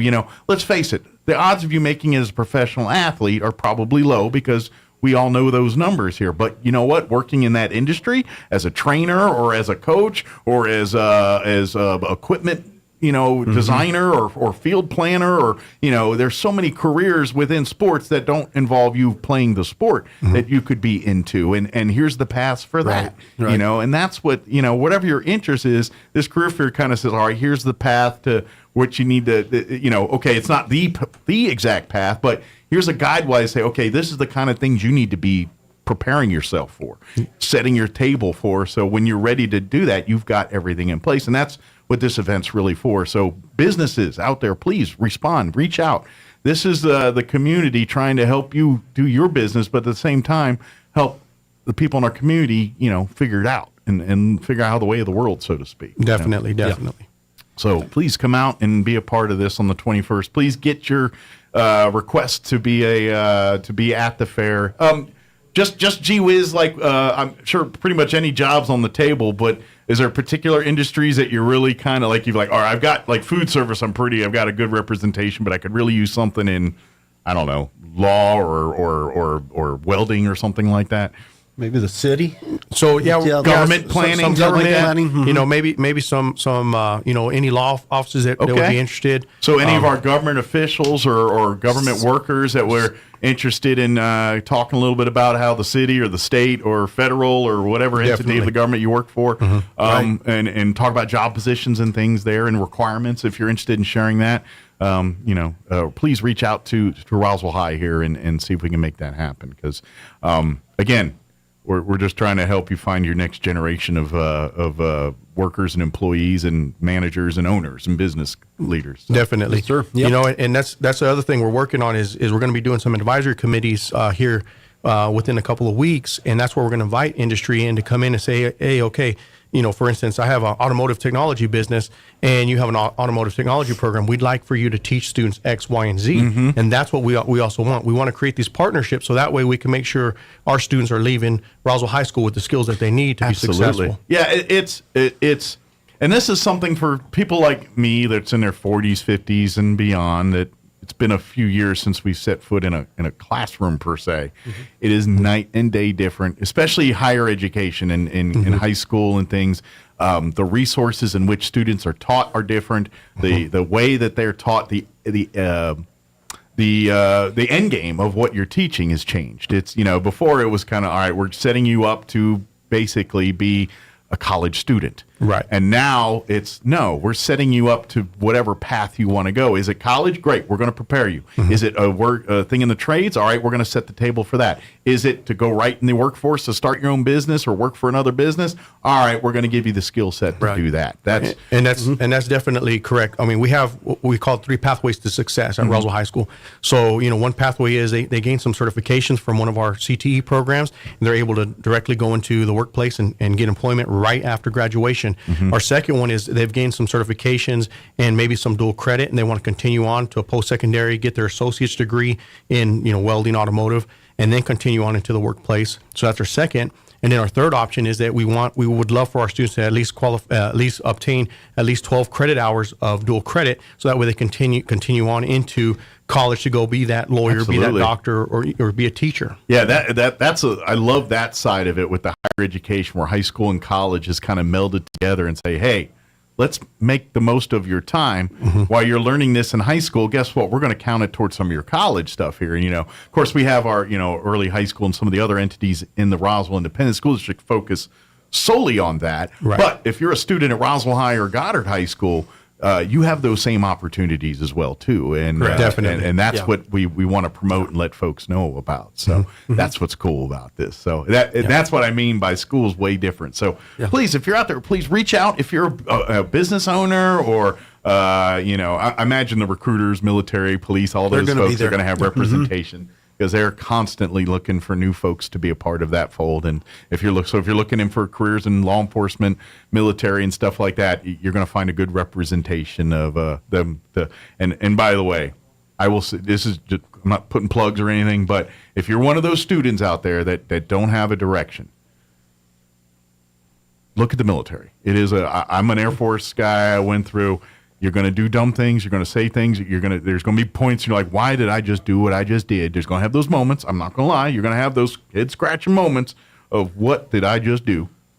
But if you're looking for your direction, the military is very good at that. They do put that discipline to help. So yeah, you're going to have a little bit but they set the table for you. So if you haven't decided, they're going to give you choices and options and obviously, if you choose a career path that kind of lines up in the military, are going to train you, and that turns into your possible career. Definitely. But those are options there too. So if you're kind of lost in things, don't hesitate to. Now, don't get me wrong. Don't sign anything paperwork till your mom and dad are with you. But listen to them. Because they will. I've talked to a recruiter too. They're slick, but they will. But definitely hear what they have to say, because they do have some good opportunities. You're right, and that could give them an opportunity. They can become a welder in the Marine Corps or a mechanic. And I don't know how many guys. I don't know how many guys actually learned their trade that they've been doing for 20, 30 years because they were a welder in the military, or they were a law enforcement officer in the military, and now they're 20-year retired lieutenants with the police department, guess what? They're making 6, maybe 7 figures doing some welding work right now. Yeah. I don't know any money broke welders. I'm just telling you all there. So if you do like welding, it's a pretty secure financially career field there. But again, 21st, come. And of course, for you students of course, you all better be in school right now. But for those that are called in sick today, pay attention to this career fair on the 21st. I'm telling you that especially if you're not sure where you're kind of, or you've narrowed it down to a half dozen things or something. Please, let's come to this. This could be the decision that says, you know what, I'm going to be a chef, and that career fair kind of pushed it, cemented that for me here. Right. And that's right. But I will tell you this: the one lesson that you should take out of this, and this is something that no school is going to teach you, and everything else is, if you work hard and commit to it, you're going to succeed. Whether you're a chef or a garbage man or the president of the United States, it doesn't matter. You put your 110% effort and work into it, you're going to be amazing at it, and you're going to do just fine. Doesn't matter what the career is, as long as you're happy about it. And it's not illegal. Definitely. But you will get the passion there, and I hope you find it at the job fair here. So students, pay attention, but please reach out, call, give the number they can call you direct at if they're interested. If you guys want to reach out to us, it's 575-637-3238, and that's the extension for Amber Marujo, and she'll get you going with the tables. Good deal. And then we'll get you set up here. And like I said, the 14th is the drop dead deadline to last minute to register as a vendor or as a speaker at the job fair here. And your commitment is pretty much all morning. You'll be done about noon or so. About 12:30. So from 11:30 to 12:30, it's open to the community, and we want the community coming in and seeing, all these vendors will be there, opportunities for them if they're interested in looking for a job. Yeah, so you get there about 8 in the morning, you'll be done about 12:30, 1 o'clock, and then you'll be back to the rest of your day there. And who knows, maybe just got a few employees or set the table for your next, or the person you're going to sell your business to here in about 20 years. When you're ready to retire. Absolutely. And I would imagine too, David, if they called you direct to or something at their business and saying, hey, outside of this event, I have other things I would like to get and talk with the school about perhaps, partnering with on other career things or other, that's something that's, the guidance counselors, David, that staff, this is what they do is when they're trying to give opportunities to their students, and how they do that is making partnerships with members of the community, jobs and things like that. So when these students come into their office and they have no idea what they want to do, David can say, well, I know a guy here, let's go talk to him and see what they can do, or, Yeah, and I think that's probably the biggest thing is to give them options. And there's so many options out there, so many funding cycles out there. I mean, they're just options out there, and that's where we want to give our students that chance to be successful. Absolutely, and especially in the world we live in where you're getting inundated with 100 different things. Right. And let's face it, there's a lot of folks, and this is true, I don't care, this is not just this generation, my generation, the generations before, just technology changes it. There's always the group of people that think there's a quicker path or a less resistant path to get what they want to do. And in a world like this where we have the internet, there's an appearance that is the case. And I would say, sure, it might get your foot in the door, but kids, if you think you're going to have a career in TikTok videos, you're not. You might get a couple years, and you might make some money for a couple years. And if you're smart, you might live off of it. You might. But I'm going to guess you didn't. You're going to get your first $1 million doing TikTok and blow it all, and you'll be broke in a year. And then you got to get a real job when TikTok doesn't pan out, because at some point someone's going to get tired of you opening boxes of things or getting in Twitter battles with other people that are doing the same thing you are. At some point, that's going to not be paying the bills. And you're going to have a skill and a real job. Well, that's a new one, Twitter battle. Twitter battle. That's pretty good. You know what I mean? You're not going to make any money doing that, So, at least not for a career. So this is what we're talking about here. Sure. Now, if you can make $1 million to go to school doing that, God bless you.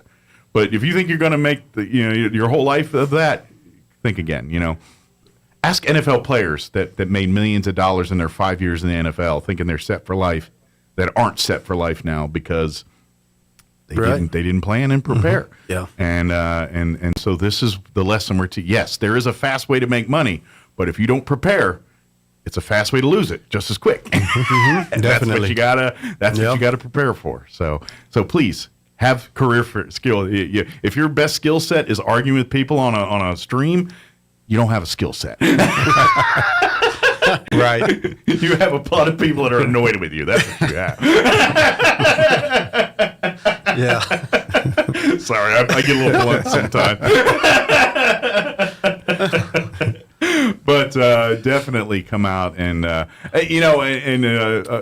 hopefully, maybe we could do this when you guys, if we get the chance and some kids that kind of find some paths from this, if they're amenable and want to come on and talk about it, I'd love to do that. Oh yeah, I'd love to get some of these kids that say, hey, I went to the career fair now. I'm setting the table. I'm going to go be a welder, or I'm going to go be a nurse here in a couple of years, and this kind of set the table for them. Right. So I think that's a fantastic idea. We'd love to bring some students up here and let them talk. One thing I think we haven't mentioned is the career, where the location is going to be at for that career fair. Oh yeah. So it's going to be at the gym. So at the Roswell High School gym. I just kind of assume Roswell High, we go there, but it'll be in the gym there. Yes. So it is a big school. You can get lost if you're not knowing where you're going. So when you get there and you don't know where the gym is, you go to the front and then say, hey, I'm here for career fair. Where's the gym, and they'll point you towards Yeah. Definitely. You can either drive around or walk through the building and to the gauntlet to the gym there. So, or get out in your car and drive around to the side parking lot and go to the gym. Right. So, like you normally would if you're just going to see a basketball game or something. Yes, like definitely. That. Yeah. You can go and park there on the side and do all that. And I imagine there'll be entrances just for the for that purpose. I know school's a little different than probably when y'all went because of the world we live in now. They just don't let people into schools now. So right. Yeah. It's not like the old days. You just walked in to get your kid and get out of there. It's a little bit different world we live in now. So, again, April 21st.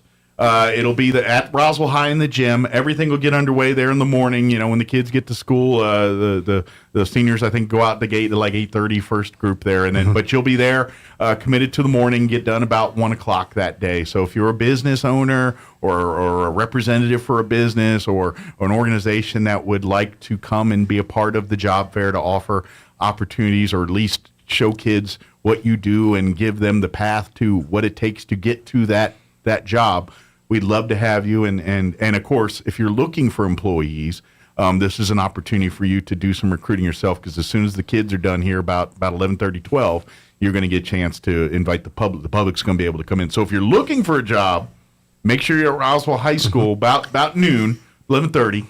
Yep, 11:30. Just, again, go to the side there. Don't go to the main area. Go to the side there where the gym is, all that. You'll see all the cars parked in that lot.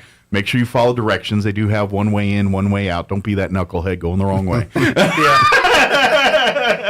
and then park and then head on in and prepare to hire. Bring your resumes. Bring interview. Dress to be interviewed on the spot and all that stuff, and be ready to be hired that day. So if you're interested in looking for work, like you said, we've got trying to get as many representations of career fields, from culinary to military to government to retail to field work, oil work, engineering, the gamut, all of it here available, or job opportunities and then career opportunities for the future as well. Definitely. Right. So good deal. Is anything we missed? Anything we wanted to cover that we just got spaced out on? I started getting to talk about Twitter battles and skipped on. Yeah, I think we covered it all. I mean, Roswell High has a good group of kids. Sure. They really do. And of course, too, another thing, reach out to David. If you're a business and you've got career things down the road that you want to put on the radar of the school, please reach out. This is what you were looking at, as you and your counterparts at Goddard and all the other. This is what they do. They're looking for these opportunities to put in front of their students so they can show them. Because that's what we're doing at the end of the day, is especially when you get to high school level, you're educating and, of course, trying to learn them things, but you're preparing to be adults, and you're trying to throw them as much, look, here's options for you as adult. What do you want to do? What are you into? Here, check this out. Check this out. So by the time they walk across the stage as seniors, they've got a path. They say, I'm going to school, or I'm going to work at X, or I'm going into the military, or I'm going whatever. They know that, rather than, I don't know, and then they spin their wheels, and then life happens, and they don't get around to doing what they wanted to do because they didn't have a plan. Right. And how many times that happened, next thing you know, you end up with a family and a job you weren't happy with because you didn't plan. And that's really, when at the end of the day, when you look at people in their lives and then they look back, it's like, man, I wish I did this in high school, because now I'm not doing. And I hate to, and I'm not trying to put pressure on high school seniors and stuff, but the decisions you make right now are going to impact what you do the rest of your life. Yep. And the happiness level of that really does depend on those decisions you make right now. If you skate and cut corners now, you're going to have to pay the piper down the road. Definitely. Right? That's the point we're making, is you're going to have to pay this bill at some point. If you do it now when you're young and got energy and stuff, down the road, you're going to do. If you try to pay it down the road, you're going to have to work 10 times harder to do it, because life's going to get in the way. And that's just what happens. And I wish I could tell you different, but that's what happens. It's just life. You're going to meet people. You're going to probably have a family, have kids. Life happens. And next thing you know, you got bills to pay and no time to go back to school or do what you wanted to do. Right. And that's why we talk to you now as high schoolers. Like, please don't make the mistakes we did when we were your age. Definitely. Come and take advantages now. A little bit of effort right now is going to set you up for easy street down the road if you do this right. If you just pay attention and work hard now, you're going to see the fruits of that 20 years from now. And trust me, I know at your age, 20 years from now feels an eternity. It isn't. High school senior for me seems like yesterday. It was 30 plus years ago. Right. You know what I mean? That time flies. It does. Yep. And so that's the message. I know they're not listening because they're all at school, but all the people, I'm talking to the choir right now. But this is the message we're trying to take. So adults out there listening, please, if you're a business and you want to get involved, reach out to Roswell High here. Let's get. I hate to give you this problem, but I hate to be a point where they're like, dude, we didn't allot enough time because we have so many people here to expose to them that the hour and a half wasn't enough. We need to make next year's a little longer. Yeah, and that's our goal. Is we want to grow it and grow it. I mean, this year we're utilizing both gyms is the plan this year. So it's getting a little bigger every year, and so I'm hoping to get to the point where you have to outgrow it and it's a whole day thing. Yes, have to move it to I don't know, headquarters or something where they all go to the district office. Down central office. Yeah, exactly. Yeah. So, but till that happens, it's April 21st, that morning, to about 8 o'clock to about 1 o'clock that day, at Roswell High in the main gym. Again, reach out to Roswell High Direct if you are an entity that would like to be representing your business or your organization at this job fair. Reach out and talk to the high school direct. If you don't mind, David, give that phone number out one more time. Okay, it's 575-637-3238. Very good. And, of course, if you go online to Roswell High and Facebook or whatever, shoot a message there. Someone will get back to you. Definitely. Or just call the high school direct, call the main number, and just, and tell them what you heard, and they'll patch you through to the right department and all that stuff. And talk to your kids a little bit about it, too. Ask them if they're on their radar and what they're, if they go to Roswell High and say, hey, and just stir that pot a little bit. Hey, I heard you got a job fair, a career fair on the 21st. What are you going to be doing there? What are you going to check out? What are you going to be looking at? And kind of start those conversations with your kids a little bit. Kind of spark that interest to make them know that, hey, the 21st is something you're going to really want to pay attention about, especially since I know you don't really have a path yet. Let's start seeing your options and let's doing it. Especially if they're seniors, you really need to get the foot in the butt. But but even if they're freshmen, maybe a smaller shoe size. But yeah, I get it. Good deal. Well, thank you guys. Well, thank you. Appreciate you, Mike. I'm sure you got about 10 things back at the school there to address and take care of now. So we do that. And but yeah, reach out, Eric. Anything we can do if we want to get some of these kids on afterwards and talking a little bit about what they've learned and stuff. Whatever we can do to help make that happen, just reach out. We'd love to do that. Sounds great. Appreciate that. Good deal. All right. Thanks, Mike. Appreciate you. Thanks, David. Appreciate it. All right. It is 9:52. We need to shut up and play some news. So we're going to do that and a couple commercials, and then we'll be back. Don't go away. You're listening to Mornings with Mike Winters. Now for your Pecos Valley News Update, I'm Jared Cirillo. The Artesia Police Department is now the focus of a lawsuit accusing it of using excessive force and jailing a man illegally. Noah Griffin of Artesia, and who was jailed for months, is suing the city and its police department after the incident began with a trespassing call at the high school.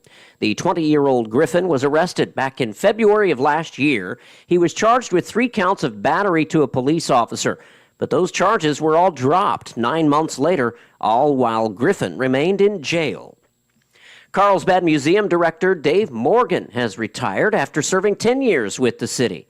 Mayor Dale Janway said during Morgan's tenure, the museum underwent numerous changes, including a rebranding, a major restructuring, and a development of the Carlsbad Hall of Fame exhibit. Dave has a background in woodworking and construction, according to the mayor, so he was always able to take a hands-on approach in any project at the museum. You're up to date. I'm Jared Cirillo. Turn up your radio. Here's the Sean Hannity Morning Minute. Remember, early October 2016, the FBI sent agents over to meet Christopher Steele, offered him $1 million if he could corroborate the dirty Hillary Clinton bought and paid for Russian dossier. And guess what? Christopher Steele could never collect his $1 million. Now, how does that impact Comey? It would have been a good day if he was charged. We would have had equal justice under the law. But we got one system of justice if you are a liberal, Democrat, Hillary Clinton, 33,000 emails deleted, bleach bit, busted up devices, Blackberries, iPhones with hammers, missing SIM cards. No prosecutor would ever prosecute. Check out the Sean Hannity radio show later today, right here. You know, a cyber thief can steal the equity in your home without you even knowing. Now, it's a financially devastating scam. It's called home title theft. Now, cyber thieves hunt for the title of your home online. Then they'll forge your signature on a transfer document stating that you sold them your home when you didn't. Then they'll take out loans on your home with your equity, or they'll sell it to an unsuspecting buyer. And by the way, they're gone. Your money's gone also. Your home is not in your name anymore. And now you're hiring attorneys to try and save your home. I protect my home, my equity with Home Title Lock. You should too. Home Title Lock, they put a virtual shield around your home's title. Now, that's the instant they detect activity or tampering around your home's title. They help shut it down and shut it down fast. First things first, get a free title scan with sign up to verify your home is safely in your name. Then mention my name, Sean, and you get 30 days of protection at HometitleLock.com. That's HometitleLock.com. I'm meteorologist Steve Hamilton with your Pecos Valley weather. Low pressure will be moving into our north and a cold front headed our way with some very gusty wind coming up, especially on Tuesday. It'll be pretty windy today, gusts up to 45 miles an hour, sunshine, and we're in the mid-80s. Overnight, clear and gusty, our low in the low 50s, and then tomorrow's wind gusts could hit about 65 miles per hour, our high near 70 and sunny. That's your latest forecast. I'm meteorologist Steve Hamilton. With the Wall Street Business Report, I'm Bill Alexander. U.S. consumer spending rose moderately in February, and while inflation cooled, it remained high enough to possibly allow the Federal Reserve to raise interest rates one more time this year. The slowdown in consumer spending reported by the Commerce Department on Friday followed the largest increase in nearly 2 years in January. That, together with February's small gain, put consumer spending on track to surge this quarter after growing at its slowest pace in 2.5 years in the fourth quarter. A California judge has rejected an Amazon bid to dismiss the state's lawsuit accusing the online retailer of illegally forcing merchants to accept policies that result in artificially high prices for consumers. Kraft Heinz has agreed to sell its baby food business in Russia to a local drink and snack maker, the U.S. food giant said on Friday, as domestic firms continue to capitalize on the departure of Western brands. For the Wall Street Business Report, I'm Bill Alexander in Washington. If you're tired of sleep problems like insomnia, snoring, or restless leg syndrome, the Sleep Center at Artesia General Hospital is committed to helping you reclaim a good night's rest. Our Artesia location offers convenience, comfort, and a team of staff with more than 25 years of experience in diagnosing and treating adults and teens. It's time to put your sleep disorders to bed. Request an appointment online at artesiageneral.com/sleep. Life can be full of risks. One thing you shouldn't take a risk with ever is your family's health insurance. If you're self-employed or you now need affordable health insurance, you need to make this free call right now and see how the Health Insurance Helpline can help you get it. We specialize in helping the self-employed and people just like you that need affordable health insurance to get it. We have short and long-term health insurance plans, and some even cover dental, vision, and prescription drugs. Don't take a risk with your family's health insurance. It's not worth it. If you're self-employed or now need affordable health insurance, call right now and learn for free how to get it. Listen, affordable health insurance plans for everyone just like you are a free phone call away. So give us a shout right now. 800-503-3735. 800-503-3735. 800-503-3735. That's 800-503-3735. Here's a Mornings with Mike Winters fun fact. Due to extreme pressure and weather conditions, it literally rains diamonds on Neptune and Uranus. Stop snickering because I said Uranus. Here's Mike Winters. And it's closing in on 10 o'clock. That's going to do it for us. Oh, I almost did a Mario. That's going to do it for us for today's show. If you missed any part, check it out at your leisure, ksvptv.com. And go back and watch all of them there. And after the show, Roy will separate today's interviews from the main show, so you can check it out whenever you get a chance, ksvptv.com. Thank you very much for allowing us to be a part of your day. Have an amazing day. We'll talk to you bright and early, 7 a.m. tomorrow. Till then, take care. Your home for Coast to Coast AM in Roswell, 106.5, Roswell's Talk FM, KEND, Roswell, New Mexico. Breaking news this hour from townhall.com. I'm John Scott. President Biden has declared broad areas of the country major disaster areas, making federal resources and financial aid available to support recovery. Here's storms spawning possibly dozens of tornadoes from the south and the Midwest into the Northeast. At a news conference, Arkansas Governor Sarah Huckabee Sanders, speaking to KAIT, says she's heartened by the local response in Wynne, Arkansas, where several residents were killed and a high school was heavily damaged by a twister. Obviously, this is just an unbelievably tragic moment for our state, but what I found to be so amazing are the people who are stepping up, not just from this community, but across all of Arkansas, coming together and helping build their neighbors up. At least 32 people have died due to the violent weather. Also,